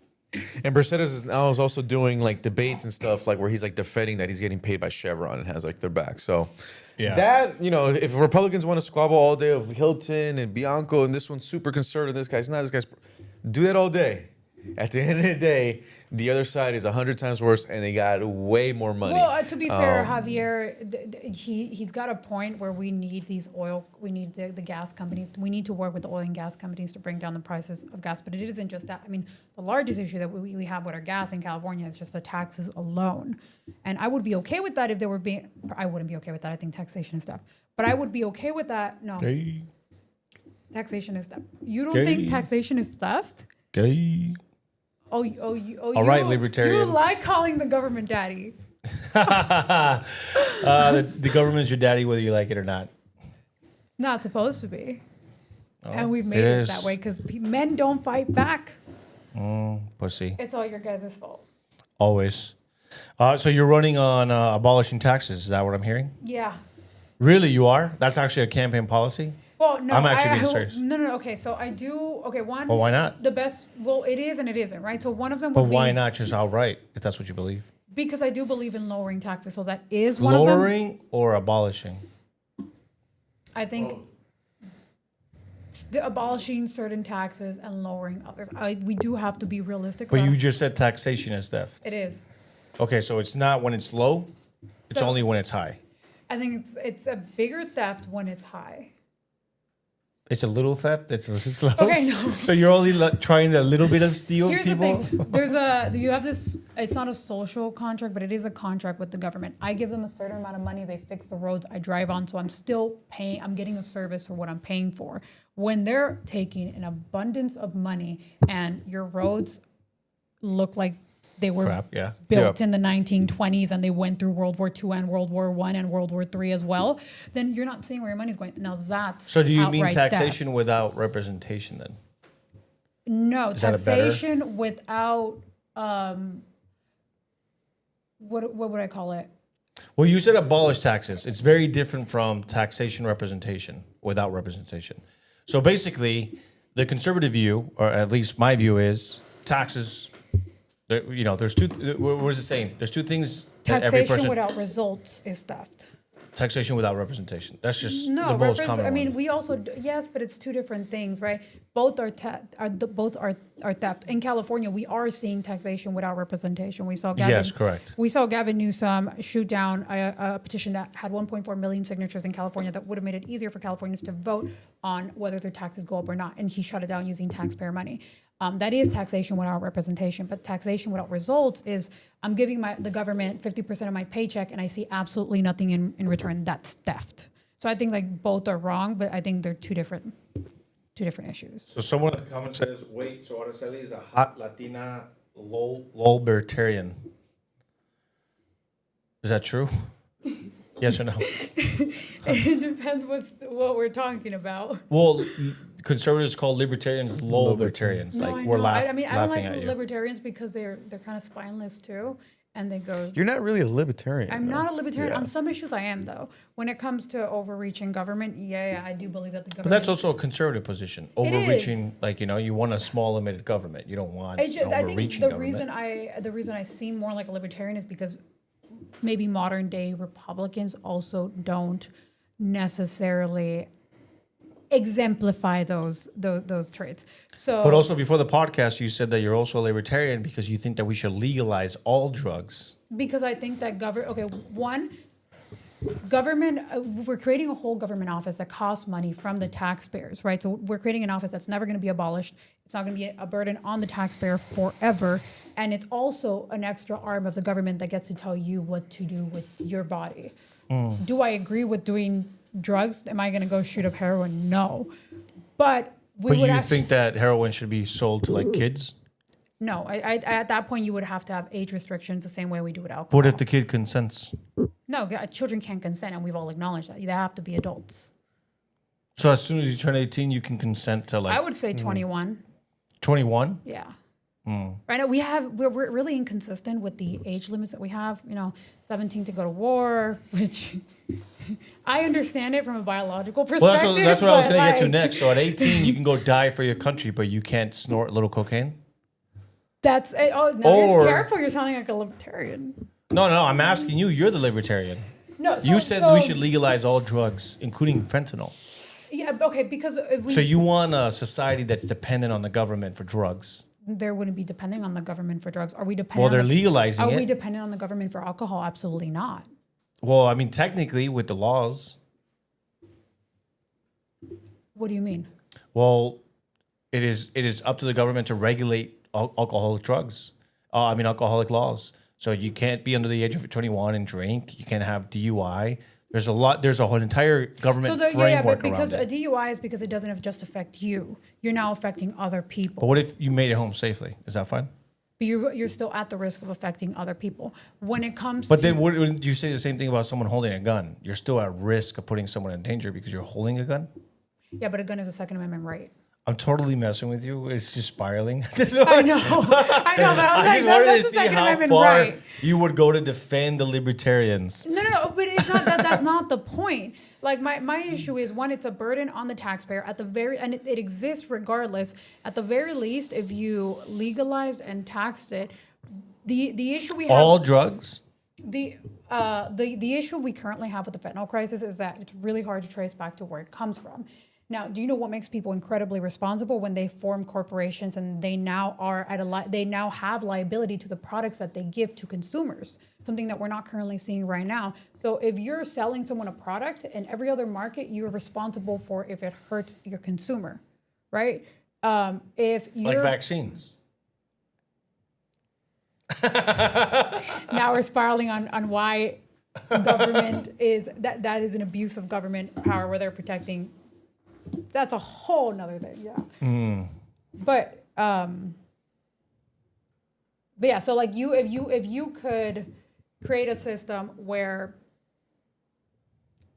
you have to test a product.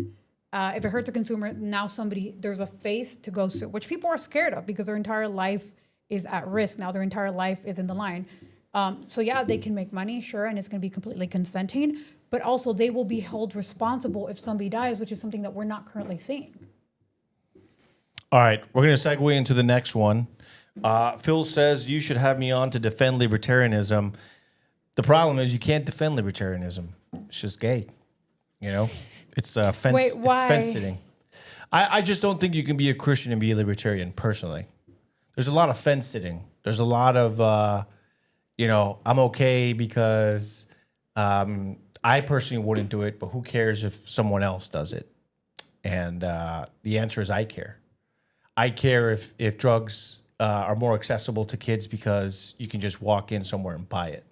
I think there's going to be But bad people. you can do that anyways. No, but it's harder. You don't have kids, walking up to drug dealers, but you can have kids walk up to You like a do. drugstore So I where grew up in you can East have LA access to where it. kids were It's like doing- alcohol. I grew up in East LA. Get a fake ID, right? Where kids were doing drugs at 14, 13, 12 You grew up in years old. what? In a country? Her- Her East LA. argument is more just to take it out of the cartel's hands That- and stuff. That's it's where her basically argument's what it is. lying. But you You're- and I, you're but more you and I- morally. But I'm you, just but saying. you and I both understand that, like for example, California legalized marijuana. But And- you've made 2 documentaries on the black market and what that actually led to. Okay, actually, yeah. So you would have. What does that lead to? Do you think it would help if are you cutting the cartel's legs to an extent, or criminal organizations, not just cartel, because we're seeing something way bigger at a worldwide level? The marijuana one is hard because every state is different with their law on it. So what the cartel did is they took advantage of like a state like Cali who has lax marijuana laws, grow a bunch here, and then sell that black market marijuana to East Coast states where buying it there is illegal. So in a way, it would actually help. What would really help out is if every state was kind of on the same wave path. If I could definitely, like, let's say cocaine was legalized and it was kind of like marijuana, where you go to like a medical marijuana shop, you buy, let's say you would buy coke there, that would, whether there's always going to be a black market, that would still do. I mean, I still think that would deal there a big blow to the cartel. Exactly. Though. Is there Yeah. a profitable black market in California for weed? Only because the East Coast states, it's illegal to buy weed there. So it's not in California. It's shipping it out Yeah. is the profitability. Yeah. So if we made it legal across all 50 states, we'd actually be cutting off. That there wouldn't even be a need for a black market. So like for instance, like the big issue right now is like these cartels will grow weed in Cali, Oregon, these kind of West Coast states, and they'll ship them to like states where that's not legal. So get them to New York, New Jersey, Kentucky, Ohio, Texas is a great example. So the marijuana is hard because every state operates on different laws. But let's say that there was like a blanket where it was like all 50 states cocaine is legal. It would Sinaloa cartel back in Sinaloa would be like, we are effed. they'd break from one night to another. So Well, they'd still deal in countries where it's not. They would just lose a major consumer. We are their big fat pig when it comes to drugs. So you are a It's- libertarian. it's You just- want it's just a you good want debate 'cause 4-year-olds to be able to shoot up heroin. They access it with the cartels anyways. Cartels use children to move drugs, to sell drugs, and they sell them to children as well. We're seeing that happen regardless.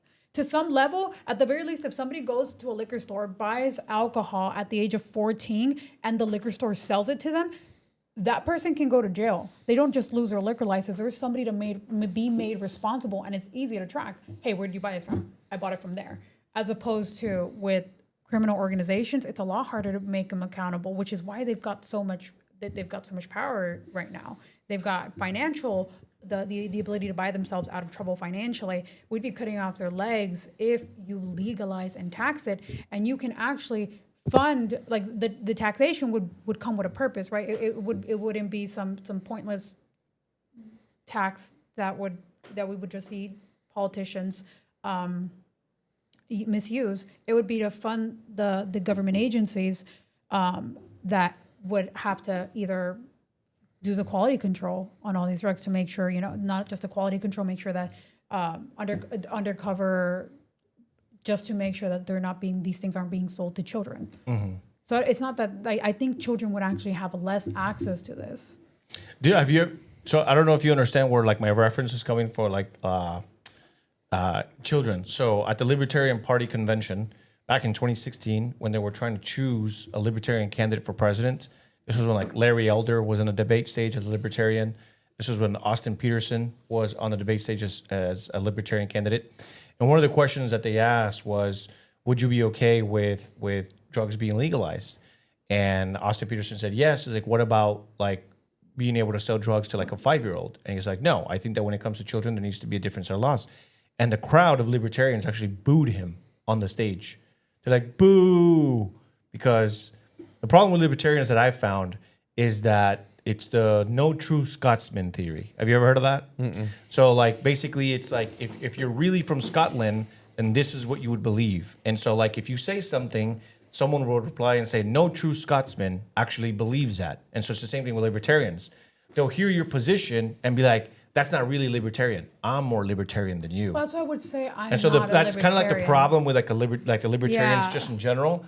It's a continuous firing squad among them. Whereas, at least with Democrats, there's more of a consensus with the general populace of demographics of that, and the same thing with the Republicans.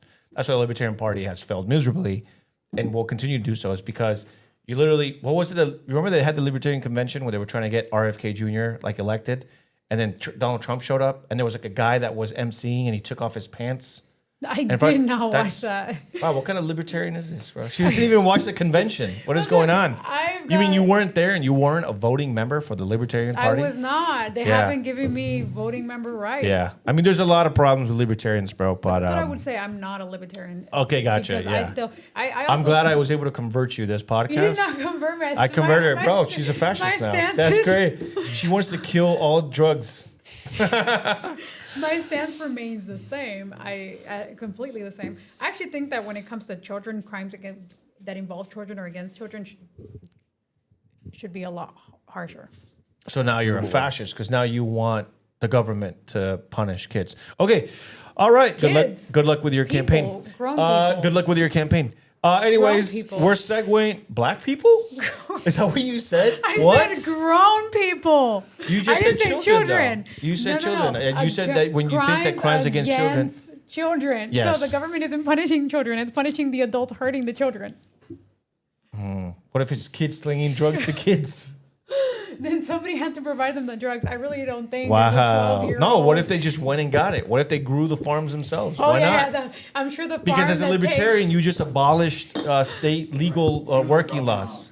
People hate us right now. All right. Next segue. This is a pretty big one. People were pretty happy about this one. This is Mr. James O'Keefe with that story. I'm sure you guys saw those videos that were coming out in which they were going out into the street, specifically to Skid Row, and they found out that there is a large, like underground movement scheme, voter scheme. I guess, voter scheme, in which LA County woman to plead guilty to paying people on Skid Row to register to vote. A Los Angeles County woman who worked as a longtime signature collector for ballot initiatives has agreed to plead guilty to paying people, including homeless individuals in the Skid Row area of downtown Los Angeles, to register to vote, officials announced on Monday. Brenda Lee Brown Armstrong, 64, of Marina del Rey, also known as Annika, has agreed to enter a plea on a future date to one count of paying another person to register to vote, a federal charge that carries a penalty of up to 5 years behind bars. You know what's crazy? This carries a sentence of up to 5 years in bars, but today I read a KTLA report of a dad who was having incest with his daughter. She ended up killing herself because of the incest that she was having with her dad, and he only got 3 years in prison. Are you sure that's right? Dude, I can pull it up right now. 3 years? Did he get like time off for good behavior or something? So this James O'Keefe one is a big story. I don't want to. I'm trying to be that guy, but I was part of his series. You could even Pig story didn't happen. You could even check the tweet. Is that why I Pig pulled story it up? didn't happen. I mean, I wish. Is that actually why I included this story? Because I knew you were part of it, and you can inform our audience. Just look at the James O'Keefe tweet. I don't believe you. I mean, he shouted me out today in this. How much did you pay him for that? I feel like you paid him for that. You can look at the tweet. Hello, James. It has his return report right there. Hey, James, I got Jorge here. He's saying he worked undercover with you. What? He's asking who's Jorge. It's Gardner. He's like, he doesn't cut my grass on Tuesdays. But no, I was contacted. It was actually right after Minneapolis. James O'Keefe's team reached out. They were working on a homeless series. That particular one, I think, was more tied to Savannah's and Cam Higby. I focused more on the RV side of it, but they got some great undercover footage. I mean, literally, it kind of sounds crazy, but it's literally it's kind of a voter scheme. It's this woman. There's several individuals. They are literally paying homeless people like $5 to sign up all their information to vote. Some of them, they just give them literally like a cigarette packs, beer. I know James went there a couple times. He filmed some great undercover stuff. And then Savannah Hernandez, which is a really good friend, also filmed some of that undercover and the transactions and stuff. And I believe my good friend Braden, who's like James O'Keefe right-hand man, they went down there to go film. And then one of their guys got assaulted. It was kind of a dramatic video. Everyone should go watch it. But this scheme is real, guys. It's happened right on Skid Row. For our folks who haven't been to Skid Row, it's kind of third world country-ish. And And yeah, I mean, you have people down there literally going up to drug addicts, homeless people who are crazy, mental illness, and convincing them to hand over their information, sign their information away for like $5, $3, and a pack of cigarettes. So I really hate calling it a shout out to third world James country. O'Keefe. Shout out to James O'Keefe for exposing that scheme and actually resulting in an arrest that was announced today by Bill Asaley, the district court judge out of Central California. Okay, just real quick. Fox LA. Ventura County dad faces 3 years after admitting to incest of daughter who later committed suicide. That's crazy, man. Bro. That is crazy. You know? Yeah. Just 3 years. That's crazy. No, but big story here. I just want to pull that up for you guys. Big story here. What do you make of this? So something that I posted today, and I think last time you agreed with me, like why voting matters and stuff like that, right? I think we like shared a story or something like that. But what's interesting to me is this woman was out here she admitted that she's been doing this for at least 20 years. Oh, wow. With the petition signatures, with the registering voters, etc. We all saw the videos of James O'Keefe. We saw what they were doing. They were like, hey, here's $3 if you sign the petition. This is the name and the address you're going to use. Okay, you're done with that one? I'll give you another $2 or I'll give you a pack of cigarettes if you sign using this name and this. And they're all real, right? Because then James O'Keefe went and followed up with the people at their home. Like, hey, are you such and such? Yeah. Did you know that you signed this petition or whatever? And they're like, I had no idea. I never signed that. Like, no, we know. But someone's using your name and your address, and we just saw them in downtown LA using your name and your address and your phone number to sign a petition. And they're like, what the heck? Why? I hope they get, found out, or I hope that they get discovered, etc. But my point to this is this morning, there was a lot of people, again, that say voting doesn't matter. The doomers saying like, oh, none of this matters. But then why would someone for 20 years be paid or be doing this on their own for 20 years to get petition signatures and to register voters? If voting didn't matter, why waste 20 years of your life doing these things in hopes of getting change for whoever is paying you? You see what I'm saying? Well, I mean, they're being paid. I think the question Right, is but the different, person is right? doling out money anyway. So here's the thing, because that's what people said. They said, well, she didn't do it because she believes that voting matters. She's doing it because she's getting paid. Right, but someone is paying her That's what I'm saying. money, is if they paid bankrolling her for her. 20 years for a reason, that is Right. that's the real thing you have to look into. Nobody's willing to invest that amount of money over 20 years unless you're seeing some return on your investment, and the return on the investment. Or if you was, didn't think that it mattered. Hey, if I pay someone X amount of money to get 100 petitions and I do it 15 times, that's 1,500 petitions, we can get this thing passed. We can get this thing on the ballot or whatever the case Now, I might be. wonder if they're going to go back and look at the legislation that she's been a part of that has gotten on the ballot because of voter fraud.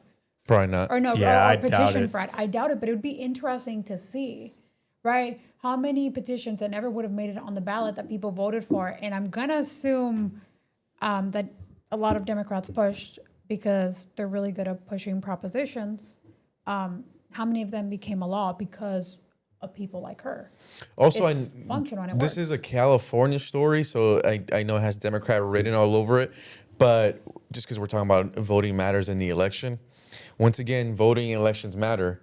The district court judge who brought this is Bill Asaley. Bill Asaley was appointed by Donald Trump. So if you don't have Donald Trump appoints Bill Asaley, another district court judge maybe not would have prosecuted this case or would have took it on. So just a little tidbit there. So that Bill Asaley appointed by Trump, it's kind of an appointing factor, but important investigation by James O'Keefe, especially the Skid Row angle, and maybe this is part of something greater. Maybe this is a first step of a bigger investigation, because it's like, who was paying this person? Who is that person backed? There has to be a network. It can't be this sole lady hitting the streets of Skid Row getting these signatures. There has to be some type of network. At least from what I saw in Savannah's videos, there were several men involved. So who knows if they're being investigated. But once again, Bill Asaley's office coming down and bringing the hammer on this one. And I think these wins are important because I think for so long, and Jorge, I think you could agree with this, is that as journalists, we've uncovered so much. We've gone after and showed evidence of the wrongdoing that's happening, whether it's at the border, whether it's locally, whether it's in another town, whether it's on some desert out there, Right. and wherever it is, of people committing crimes. it's nice to kind of see that you finally have a DOJ that's willing to say, I'm looking at the fraud. I see the evidence for it. We're coming after them. And, that's what they did during the presser. And that's what they said. Harmeet Dillon, and Bill O'Saley right behind her saying, yes, we are going to investigate these things. It's the same thing with like what happened with the Somalian fraud in Minnesota. A lot of people, or in Minneapolis, they said, well, where are the arrests? And this is, arrests happened. Yeah, they did. There was dozens of arrests. I think there was something over like 100 people got arrested because of that video expose. On top of that, they went in and confiscated all the stuff. The problem, and I've said this multiple times, is that it's really easy to kind of see something and assume that there's wrongdoing. It's a lot harder to be able to prove it. And so what people need to understand with the DOJ is things are going to move slow because they need to collect, there needs to be evidence gathering. And what people would say like, oh, nothing ever happens. It's happening. It's just not happening at your pace. And it's not happening when it's trending.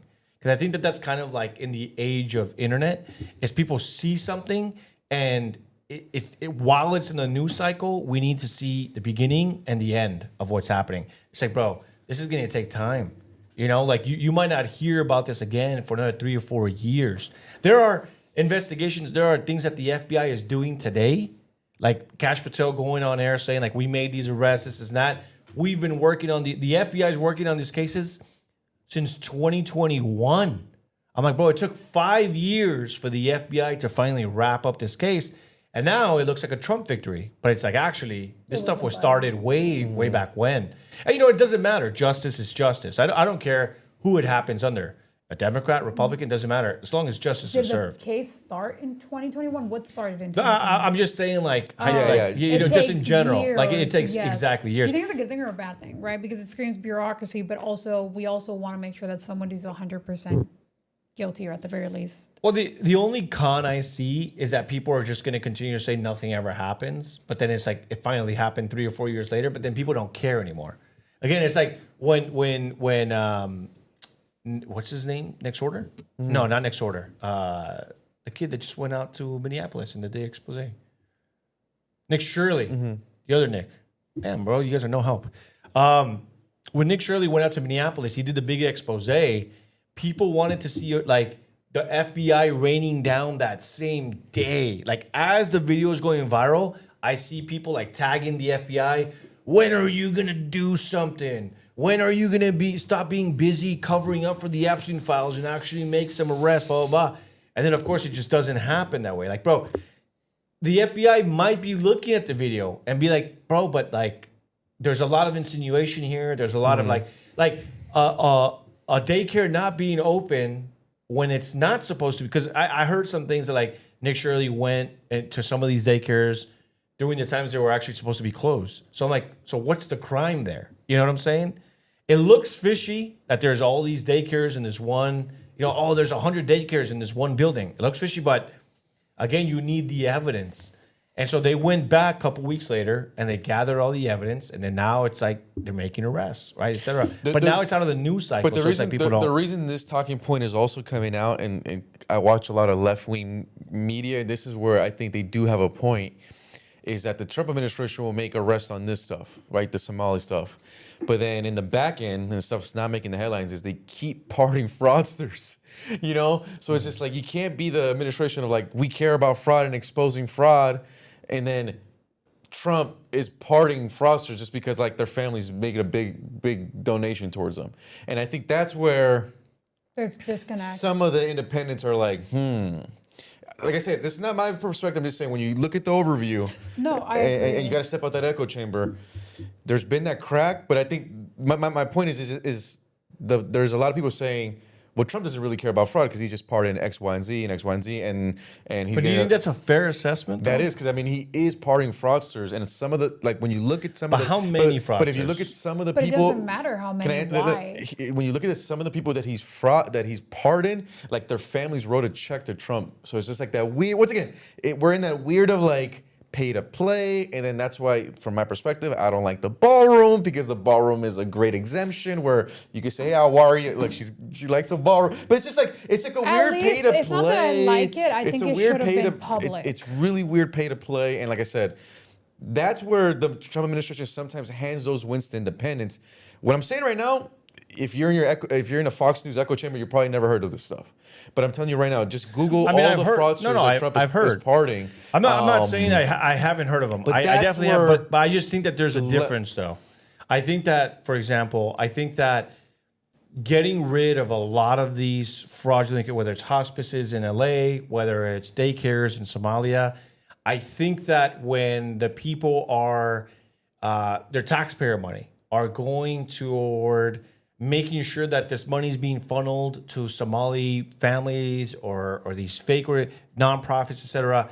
I think there's a big difference between like a man, for example, running like a credit card scheme privately with his company and defrauding, regular citizens or whatever because they fell for the trap or whatever. And then, sure, I agree.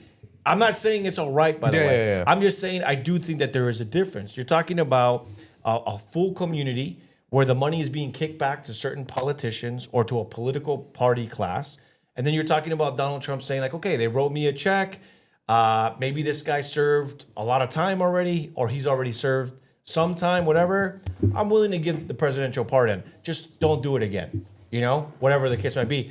I just think it's a little bit like apples and oranges personally. And I just think that it shouldn't necessarily be like equal in the eyes of people.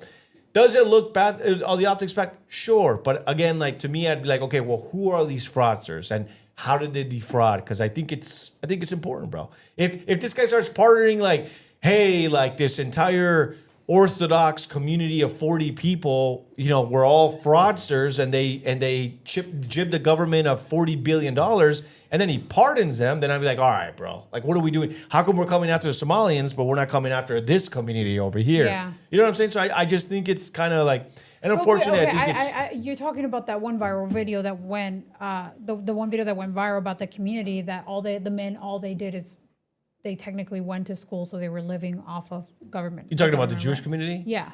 Well, I mean, I was just using an example. Like, it doesn't, like, I guess what I'm saying is it would be apples to apples if we're looking at a community of fraudsters and we're willing to forgive them, but then we're willing to go after Somalians because they're Somalians. But what I'm saying is I just think it's different when it's like we're investigating this entire community fraud that's probably in the millions or billions to like a guy that like ran a credit card scheme, and then he's like, oh, I defrauded people of upwards of 40% on their credit card when the max is 29.99%. You know what I'm saying? Like that's kind of like, again, it's like, well, what kind of fraud was it? So that's why I was just saying, like, I think it's a little bit nuanced.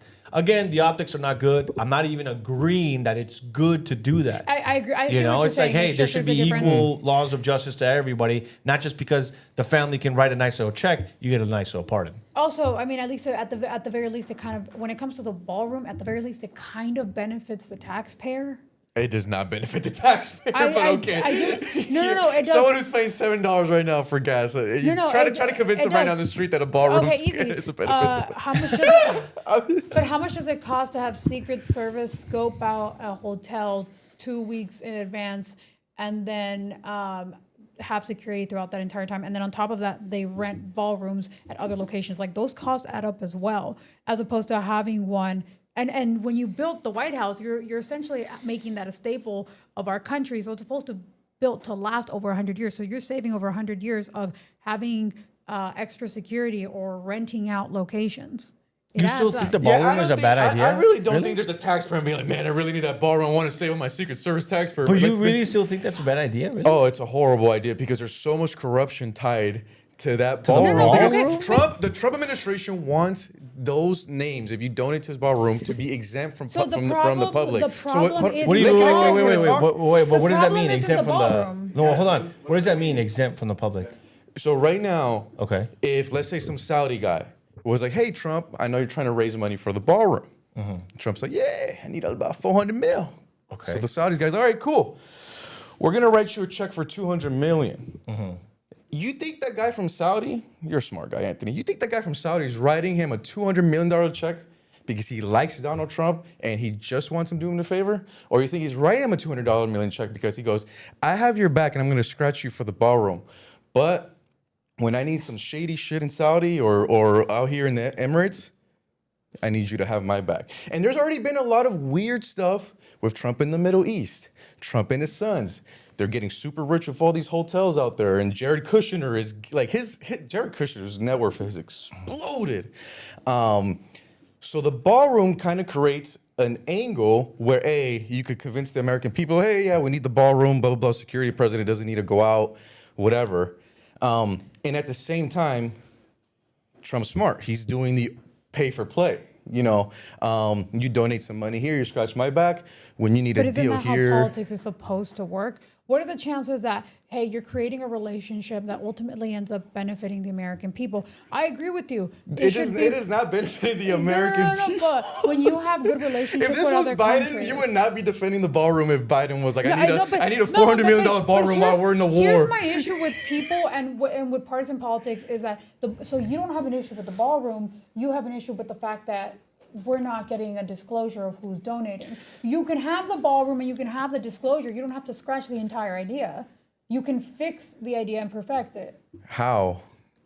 There's loads of people who are donating. Okay, well then urge your But boy I mean, to do that. but I think also, There's a reason Trump doesn't been want to to- do that. You think Trump's not dumb?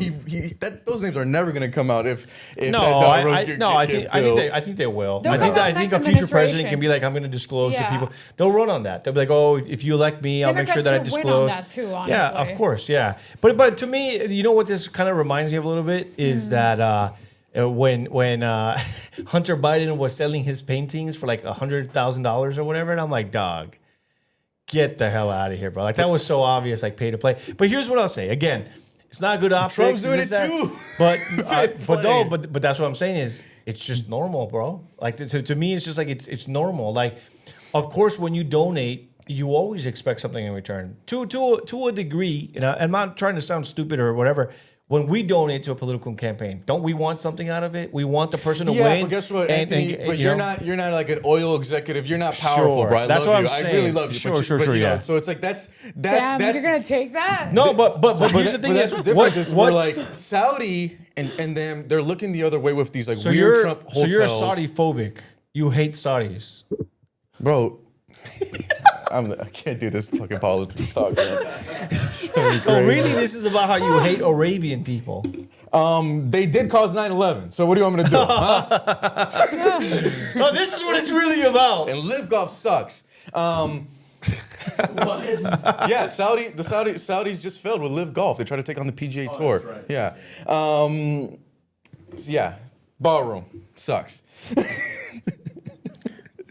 I mean, dude, it's I don't know. I'm just leaning more toward it.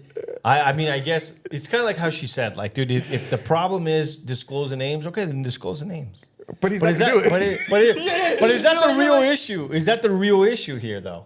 That so It's you're also saying optics. It's like a $400 million ballroom funded by taxpayers. It doesn't hit the same when your gas is $7. Is it when energy is going up? funded? When You Because just said that yes, it's it is private taxpayer investors. funded. but Where's the that's money coming That's from? not his fault. Because he tried to make it donating. He tried to make it so that it was donated by people, right? Politicians are actually putting bills in place to make the Trump administration release the names if they do this. They're the ones who are blocking it. No, they're putting in legislation to make it taxpayer funded. The White House ballroom is being funded primarily through private donations. What's wrong with that? Corruption, huh? It's open. It's pay So, for okay, play. But you so need to If say it was it's Joe Biden, taxpayers. you guys would not be No, I defending this would. ballroom. No, you would not. I No, would you think would not. I think it'd be genius as long as he released the names. Because I am there with you. And he's Release the not. names we need. Yes, He's but not look, though. Like but you're saying, this is the funny thing about your argument is he- is okay. you're saying the only But you issue know how with the easy- ballroom is they won't release the but- names. Duh, they're not releasing the names. But you know how easy it is The to break donors. apart Wait, your hold on. argument? Okay, so the Is donors- he not building he's still going to build the ballroom whether you say no, right? Okay, That's the thing. I mean, I don't so care. your The donors- argument's torn apart regardless. So this is what it says. The donors. President Trump has stated that he is personally contributing to the project, which is being supplemented by various corporate tech giants, including Amazon, Meta, and Apple, and other private contributors. So are you okay with Amazon, Meta, and Apple donating to make the ballroom? I am not because Meta is huge, dude. Meta, first of all, if they donate to Trump, they could also behind the scenes with Congress and Washington be like, hey, You don't think they do that already? Well, you use Meta. dude, I know. Aren't you on Instagram? Oh my god, bro. Can my kids buy a house, bro? Is that okay with No, you? we can't because we have to fund the ballroom. That's crazy. All you guys went to the White House. We need a ballroom. Dude, I just don't see like the big push against it, bro. I personally, I kind of see it Araceli's way. It's just like, dude, when are we gonna stop with all this nonsense of buying up hotels around DC? I don't know. It also To me, it puts just the- makes sense to have the White House also- have its own ballroom. It puts the president at risk. Regardless of who's in charge, whether it would have been Joe Biden or Trump, assassinating a president is never a good outcome for the country. And you're putting him in a position where he's more likely to get He hurt. wasn't even close to being assassinated on this last attempt. The It guy wanted the doesn't- show to continue. It doesn't matter. He wasn't even close to being Yeah, assassinated. Just because some crazy guy runs in. Damn, But we need a what- ballroom, yeah, yeah, bro. but We need a what- ballroom because this but- guy ran in here No, and he no. wasn't even close to the president. The president still wanted to continue. But he made it pretty far in he because did not. at the White House, he never would have gotten in the building. There's a did fence not get surrounding close. it. At He the did White not House, get there would have close. been more distance. Somebody who would have been more well prepared could have actually done some damage with how bad that security was. They were taking down the security when the guy rushed through. Like if he had some sort of brain, he probably could have just waited a few minutes and the security guys would have been looking in the wrong direction and would have walked past them. I like this I ballroom. don't know. No, I just you I don't just see really the big push hate it. against it. Bro. Years from now, no one's going to care about this. All they're going to care is there's a ballroom. There's a Dude, ballroom. Dude, wait. Okay, so let's ask chat how much it costs to hold an event at like a White House event. Then we can give you an idea of how much taxpayers are actually saving. I mean, if you guys want to defend corruption, keep going, bro. It's I, mean, not I really corruption. don't care. If this was a Joe Biden White House, y'all would not be doing this, but it's all good, No, though. because it's that's your boy. Yeah, you would not be defending the No. ballroom. And if Biden came out and was like, I need a ballroom, but if you donate, we're not just releasing your name. I would be- Fox News would be like, corruption, Yeah. yada, yada, yada. But it would be and all this stuff, because it's Trump. Release the names, though. It would be release the names of the people that are involved in Yeah, this. and your boy's not doing wouldn't it. Be saying, I wouldn't. I You keep saying understand. releasing names, your boy won't do it. But you're saying scrap the project, and they're not going to do it either. So I don't know what your point is. I'm not cool corruption. Like, that's kind of my point, where I keep landing. But I just, me personally, okay, here's also my train of thought. I just don't know, like, if it reeks of corruption. You're talking about, like, Elon Musk backs, like, Donald Trump. If Elon Musk wanted, he could just sign a check for $400 million. But I think he's trying to say, like, okay, who's willing to donate so that it's, like, it's not just on one person. I just don't know, like, okay, realistically speaking, $400 million is not a lot of money. Like, to bribe someone with $400 million, I mean... That's a lot of money. I mean, Miriam Adelson gave him bribed him $100 million. do you know what and he moved corruption the is? embassy to Jerusalem. Okay, yeah, but I mean, is that corruption though? Is it corruption that he moved the embassy? I mean, it's pay to play. That's what I'm saying. But So- that, right, but that's how it goes though, bro. And it goes- You know, okay, again, so you what don't have do to you like want me to do? it. Okay, I'm so, just saying, so I'm not supposed to call it out. I'm supposed to just be like, no. I'm Fox News. Wait. And I'm okay with everything. Okay. That's what I'm saying. But like, Can my kids buy a house, Damn, bro? I can't even call it out, bro. Fuck. This is what I'm saying. Partisan politics. So Okay, I love 400 Republicans. They're always right. Yes, I'm not he's even right. saying they're. So sure, everybody's focused on the $400 million ballroom. Nobody's talking about the $2 billion remodeling of our state capitol, where people have to sign NDAs to work. Yeah, how come you haven't talked about that, Jorge? 'Cause, I mean, How is there come you oil haven't to- talked if about- Amazon is donated to How that come you one? haven't No. talked about Gavin No, Newsom? no, and I bring that up. Yeah. I bring that up because it's literally the exact same problem. No, it's worse now because this is taxpayer funds. Why is our state capitol remodel costing more than a building that's bigger than the entire White House? I don't know. I'm not itself? the building manager. I'm fucking Jorge Ventana reporter. Okay, Let's call it out. but let me finish talking. Right? Okay, and we have the same issue. So there's there's NDA, so we can't see the contractors that are hired to work on a $2 billion project that makes absolutely no sense. He made them sign NDA, and they're using taxpayer dollars. This isn't just a donation. This is worse. This is Gavin Newsom buying out companies too. I am there. What point did I defend Newsom on? No, I'm not. I'm saying this is. Yeah, I don't know. I'm saying this is a partisan politics game because the entire country is focused on the White House and nobody's talking about what's happening down the street in the Capitol in California. And it's the exact same issue that people have. Well, I mean, the whole country's not going to be paying attention to Sacramento. It's our problem here in California. I don't know. I feel like it should The be. country, of course, is going to be paying attention to Donald Trump. He's the president of the United States. I don't know. When a project costs 4 times the amount as a building that's bigger than the White House itself, I do think that should be a national problem. So we need 2 ballrooms, is what you're saying. One with corruption, one without corruption. Exactly, bro. All right, we're gonna move. None We're gonna We're gonna move into the last story of tonight, and this is actually something that you and I were discussing on the way in, and this is something actually that was requested also by followers is these data centers. All right, so we got the City of Industry, San Gabriel Valley residents join a growing nationwide movement against the creation of battery energy storage systems and data centers. This was back in May 5th. On Saturday morning, hundreds of San Gabriel residents gathered on a warm yet gloomy day in Roland Heights to protest the creation of battery energy storage systems and data centers in the City of Industry. In February, the City City Council voted unanimously to change zoning laws to allow for the construction of a battery storage site just northwest of where Azusa Avenue meets the 60th freeway. Although it only houses around 200 residents, the City of Industry is home to roughly 3,000 businesses, including many factories, with its unusual 2-mile wide, 14-mile long strip. It neighbors about a dozen different communities. Protesters at Saturday's rally, he doesn't know how to text people, which is so much easier. Protesters at Saturday's rally expressed concerns regarding the impacts on air quality and potential health hazards that may arise with the building of battery storage structures. Mr. Jorge Ventura, you were talking about this. You were actually talking about kind of maybe even reporting on some of this. Can you kind of tell us why there shouldn't be a 400 million ballroom? I'm sorry, data center. I did it on purpose. I did it on purpose. All right. We gotta honestly, we should do a segment Just every on the week ballroom? just on the ballroom because Oh it's my some good God. action. I've got, Oh, people in the comments are like, "This is better than the View." yeah, Well, when we went to the ballroom stuff. Drop after you guys start talking. Oh, because it's also later. Shut up. yeah. Anyways, I know. Wait, It's so such- how are we gonna do a late show if we're getting viewers dropping?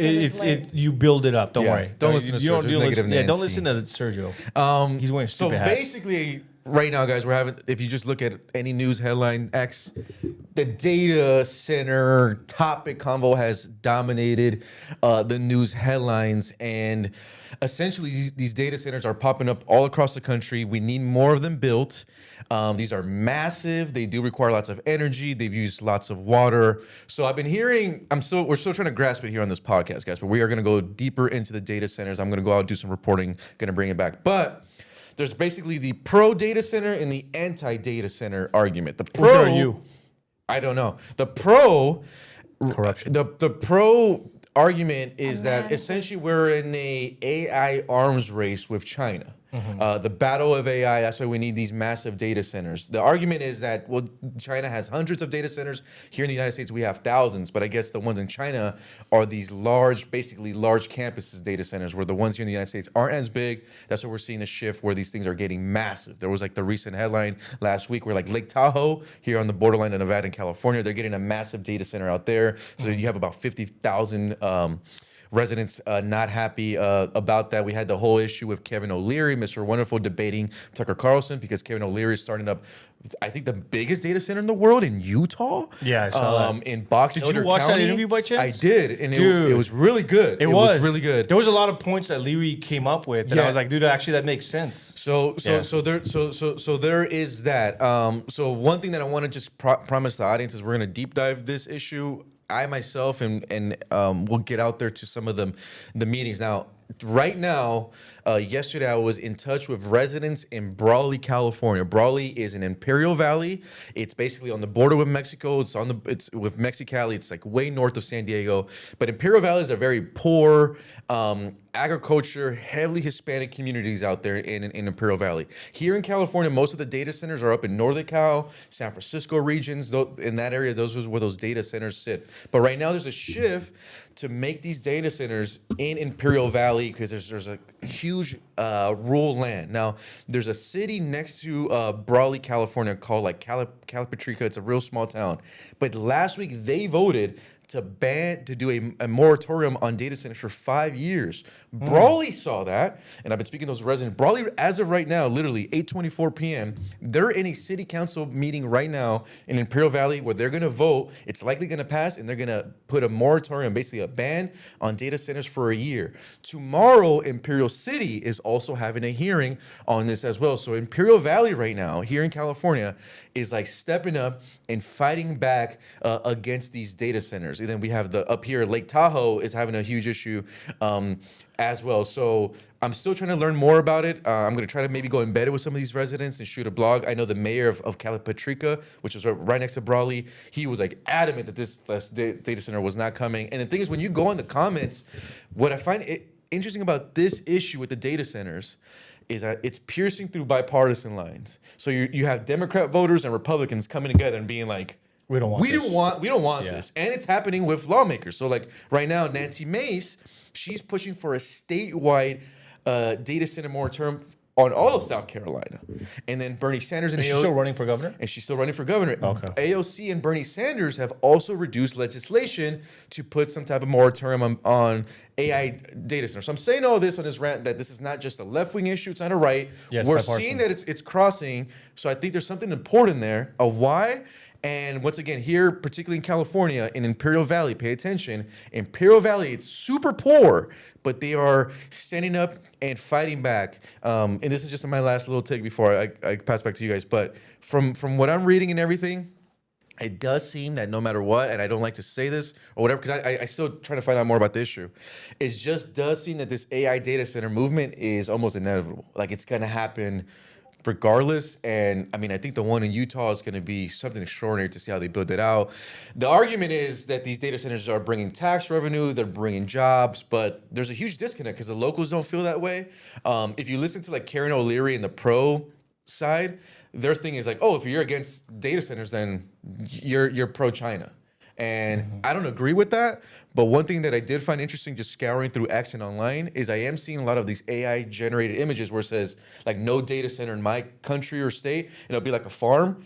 Those images are being made by foreign bots. So yeah, it's a confusing topic. I'm you know, like I said, it seems like really, guys, in the past month, this has come in all over the place, and so it's an interesting one. I'm actually curious, like Araceli, how you're viewing it, because it's, you know, it is piercing through bipartisan lines, and maybe it's not such a big issue for us here in like the LA suburbs. Yeah, it'd be impossible it's more rural, to buy the amount of land that you need to do a data center in but LA. this issue is so big that we can't ignore it anymore. Well, I mean, yeah. And then just real quick, sorry, just to your point though about like the bots is, of course, now we have what foreign countries are not wanting us to build these data centers. They're going to be fueling. Yep. They're going to be fueling through memes, through these Anon accounts, saying not in my rural country, but secretly they're working for foreign governments that don't want us to do it. Right? Yeah. So I kind of see both sides. So one of the most popular memes right now, like if you guys go on X, it's going super viral. It's like it looks like a picture of Ohio, and then it says like not in my country. Really wish we could pull it up.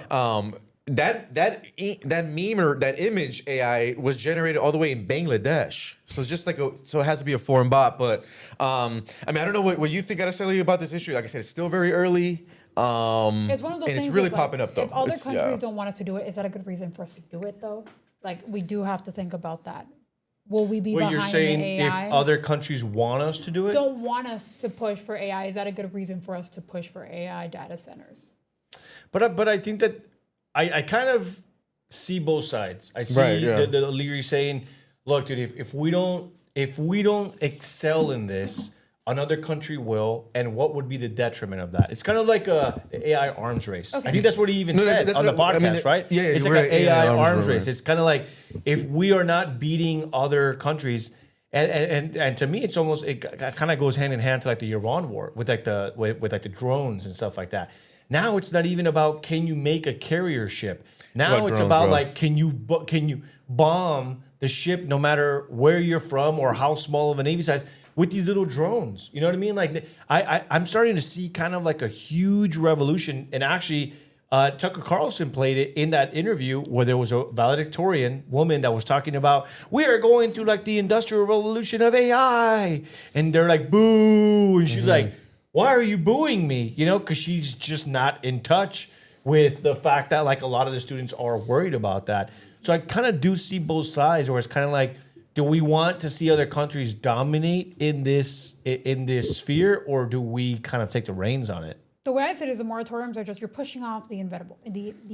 Right. Inevitable. The inevitable. You're pushing off the inevitable. So what does it matter if you push it off for another year? So if the problem is, hey, more rolling blackouts, then make those data centers invest in the community, because they're going to profit from it anyways. They're going to profit from the energy. From the energy. So make them update the grids, right? at that point, tax them so that you can create a government agency that is self-sufficient enough where you would be able to. Wait, are you the libertarian asking to create more government agencies? Yeah, but it's not coming That's at the expense of crazy. the taxpayer, at the Initially, people it is taxpayer. though, because it is being taxpayer funded to build these things.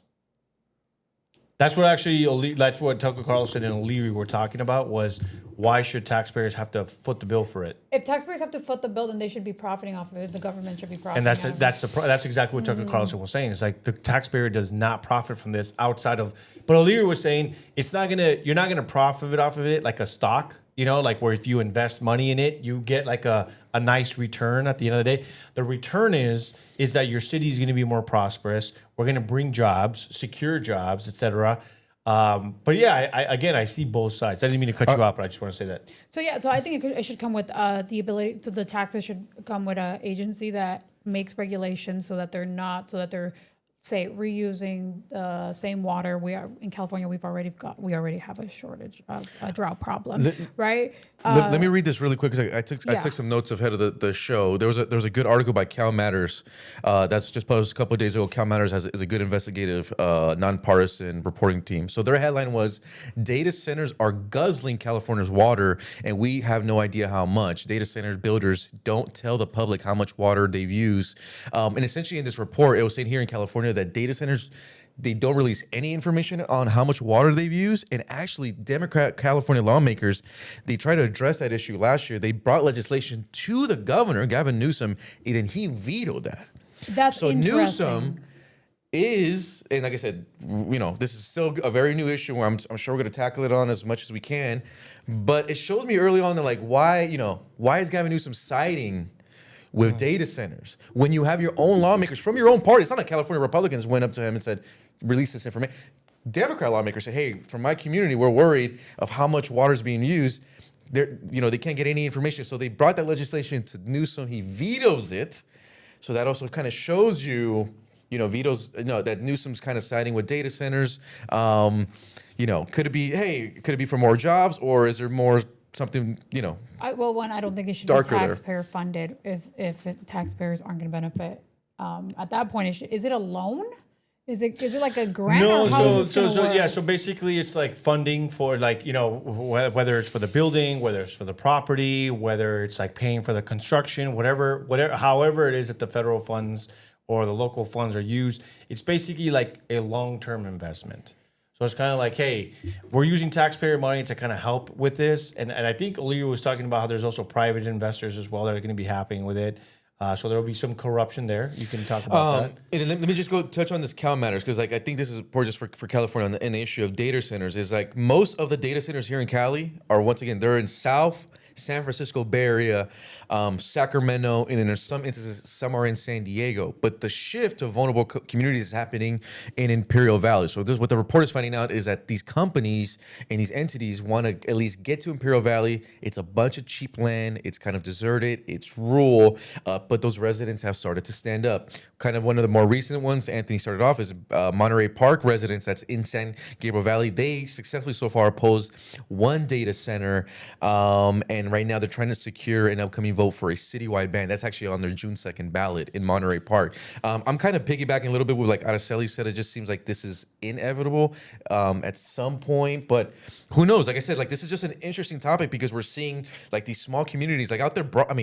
I'm from California. I've never heard of Brawley, California. Pretty sure Anthony Araceli's never heard of Brawley, California. But these small communities that have no money, they obviously getting no media attention, they are standing up and successfully fighting back. This is not just a California. It's all over the country.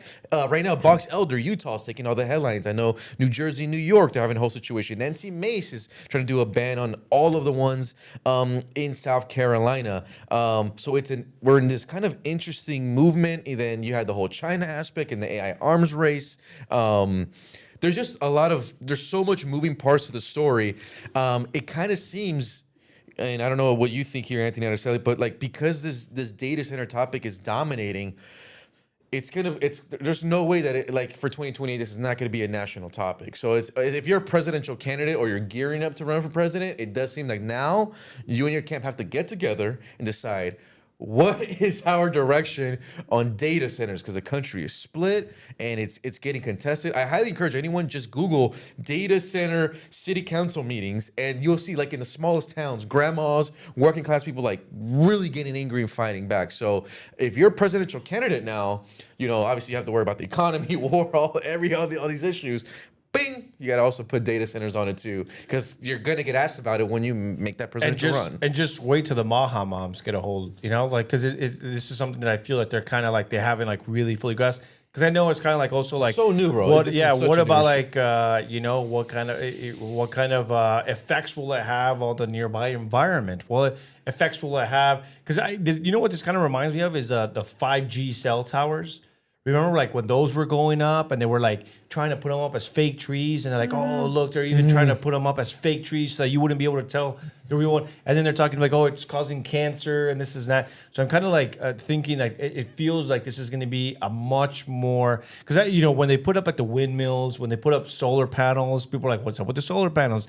There's people that still like, "Hey, I'm against solar panels because." I guess there's some kind of like liquid toxin that's inside of them that could leak out. Some people have talked about how this toxin has leaked into the roof and destroyed them, whatever. And then now, of course, with the 5G towers, people have always been against it, but it kind of like died down. So It's I'm like kind this massive stereo. One thing that I read, and I don't want to, No, go ahead. interrupt, bro. Just someone put on Twitter, and I'm assuming it was like some boomer, but they were saying, "Hey, back in the day, this mass hysteria reminds me of when like the nuclear power plants were like becoming a new thing, and how everyone thought like, oh, if we have nuclear in our neighborhood, you know, something we could get canceled. So something, you know, I'm not saying it's the exact same thing."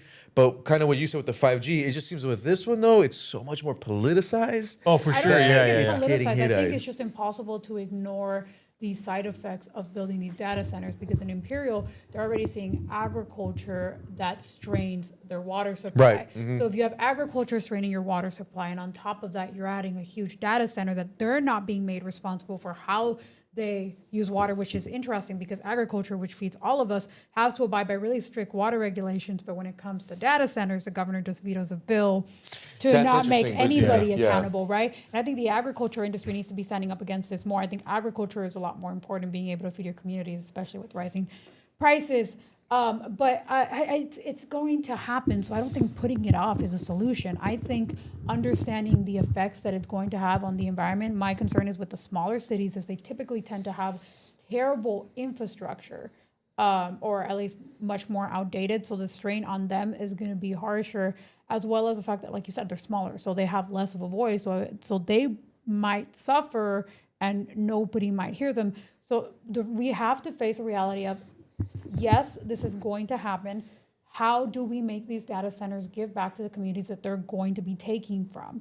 So in this case, they're paying taxes to regulate, to create an agency that regulates how much water they use, whether their water is used efficiently the same way that the agriculture industry has to abide by. It only makes sense.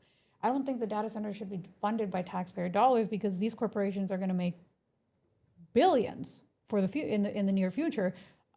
They should be investing in the communities around them, not simply taking away from them. Yeah, they're going to create jobs, but what about their electricity grids? We already have rolling blackouts in California. So now with the data centers, it's going to get worse. So if they want to come into this community, hey, you can come in because it's going to happen eventually, but help us thrive. Basically, invest in the community that you are going to be taken away from, because you are going to be taken away from that community. So that way, it's neutral. So I just want to Like really quick, because I want your thoughts here, Anthony. It's like maybe this is like me not asking a smart question, but it's like I'm also confused on like, yeah, they'll create jobs, but it's like if a data center moves to Imperial Valley, like they're not hiring anyone from Imperial Valley to work on the data center. Where are these people coming from, and where do they live? I mean, I think they'll look local before, you know. But, you know, it's something that I highly recommend, honestly, like if you're just open-minded and you're not one of these people that are like, oh, you know, Tucker Carlson bad, I would highly recommend people tune in to the Tucker Carlson. And what's his name? O'Leary? Kevin O'Leary. Then Kevin people know him O'Leary on TV as Mr. Wonderful. There we go. Okay, yeah. So Mr. Kevin O'Leary, I would highly recommend, because there was some back and forth. For example, one of the questions that was pretty, I'm like, okay, that makes sense, is Tucker Carlson was saying, why do we need to build, like, if these data centers are a mark of us beating China with AI, why are they not building more, but we are? And then Leary was just like, oh, that's pretty simple, because we have a bunch of them, but they're not like mega centers the way China has them. China built them, Like and they're able to campuses they're able to, like, they have them, but it's like they're so far advanced that we have to build 10 of them just to match one of China's. And so he was saying, like, this is going to get rid of like the smaller ones, and now we're talking about using the most advanced technology to be able to build like these mega data centers. But something that somebody brought up, for example, it says, why are people acting like data centers are something new? What did y'all think cloud storage was?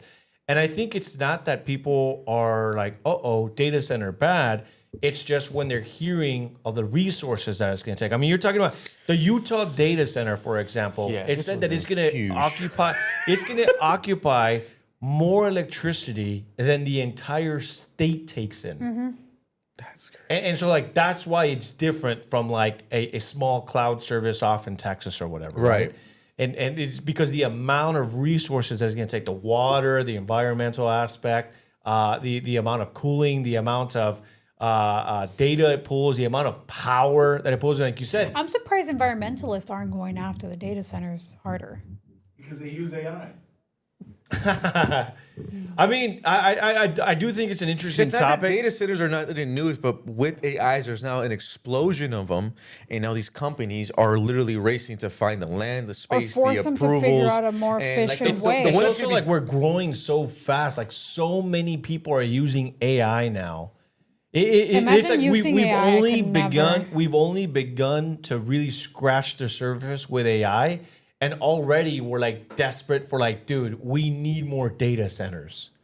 So it's almost like, bro, this is like, we're gonna look back in 10 years and be like, remember these data, and now they're gonna be like, there's a data center everywhere now, whatever, and it's gonna be like something that we're not even gonna talk about because it's like they're so normal. It's like the 5G towers. Yeah. I see them all the time now, and they're everywhere, and I'm just like, dude, remember when people used to fight about like the 5G towers and the cancer and all this stuff, and then like nothing happened? Or maybe, I don't know, maybe I'm stupid on that subject. Maybe there are people that are like, are you stupid? Of course. I'm also wondering, people are like, is getting there sick. something deeper here that I'm missing? Like, is there a deeper? Like corruption because you're not disclosing who the donors are? No, not because we're not disclosing donors here, but like there is this weird I don't know, like this push against this kind of theocratic capitalism movement. Like there's also this just like a pull away from technology from people. Like I feel like there's something else brewing here. This is not just like a political story, because it's like the way that it's reaching bipartisan lines, and the way that it's also going across the country. Like I feel like there's something deeper here. Almost like the industrial So you don't revolution think when people you don't thought think it's machines were data gonna take over centers? their job. You think it's Israel Oh, spying on us? I see what I'm picking up what you're dropping down here, no, Jorge. it all makes sense. I see what you're making. This is all about Jews. What if the ballroom is That's why it's bigger than the entire White House, and that's why Jorge is so against it. People should be protested then. Let's go. Oh my I like God. that. But in all honesty, I have seen that. I've What? seen people make videos that these are actually not data centers, that they are like spy centers, essentially. Is that the government is mass spying and surveilling on people that they need to be able to hold this. Hey, I got breaking news for everyone.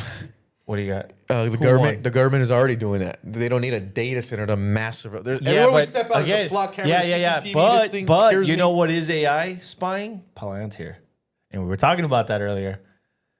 It's different, bro. It's just different. There's a I difference think there's between something like. deeper here, man. And like you guys can make fun of me, and I get it. I'm not making No, fun no, of no, you. no, no, I'm no, you're trying to genuinely run- asking no, no, you. no, I'm 'cause- genuinely But asking there's you. something deeper there that's not political. It's like a human The Jews. against bots, robot. Like there's like a thing there that like. I'm telling you, like the way people are angry. It sounds very Jew-coded. And it's It's not the across first the time. country. It's historically. We saw it at the same time. No, we have not. During the Industrial Revolution, it was the same concerns that were raised.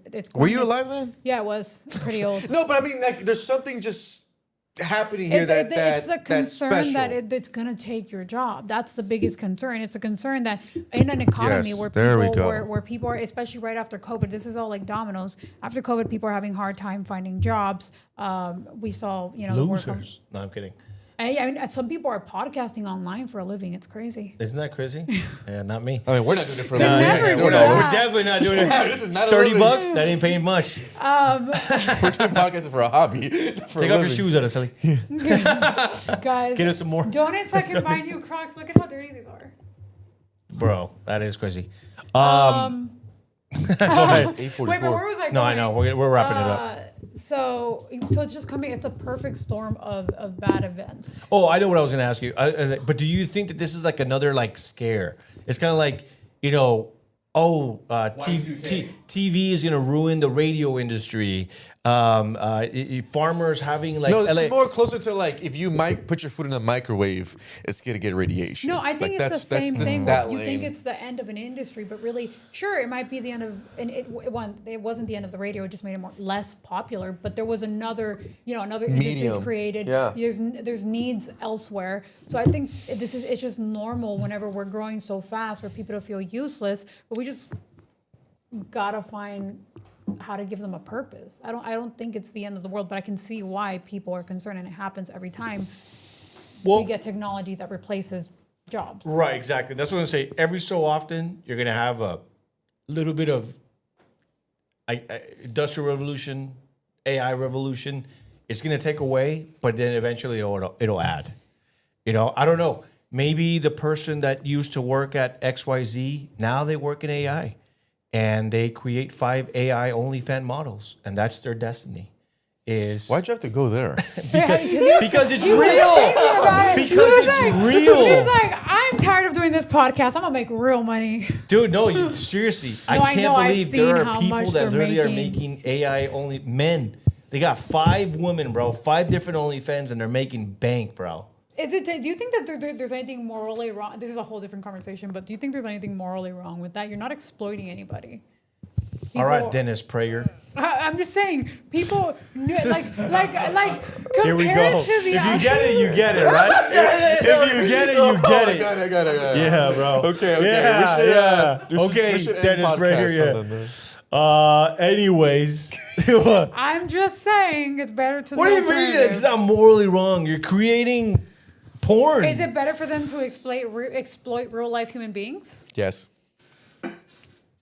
Is it what? Why? Is Explain it that. worse to... No, explain that to me. What?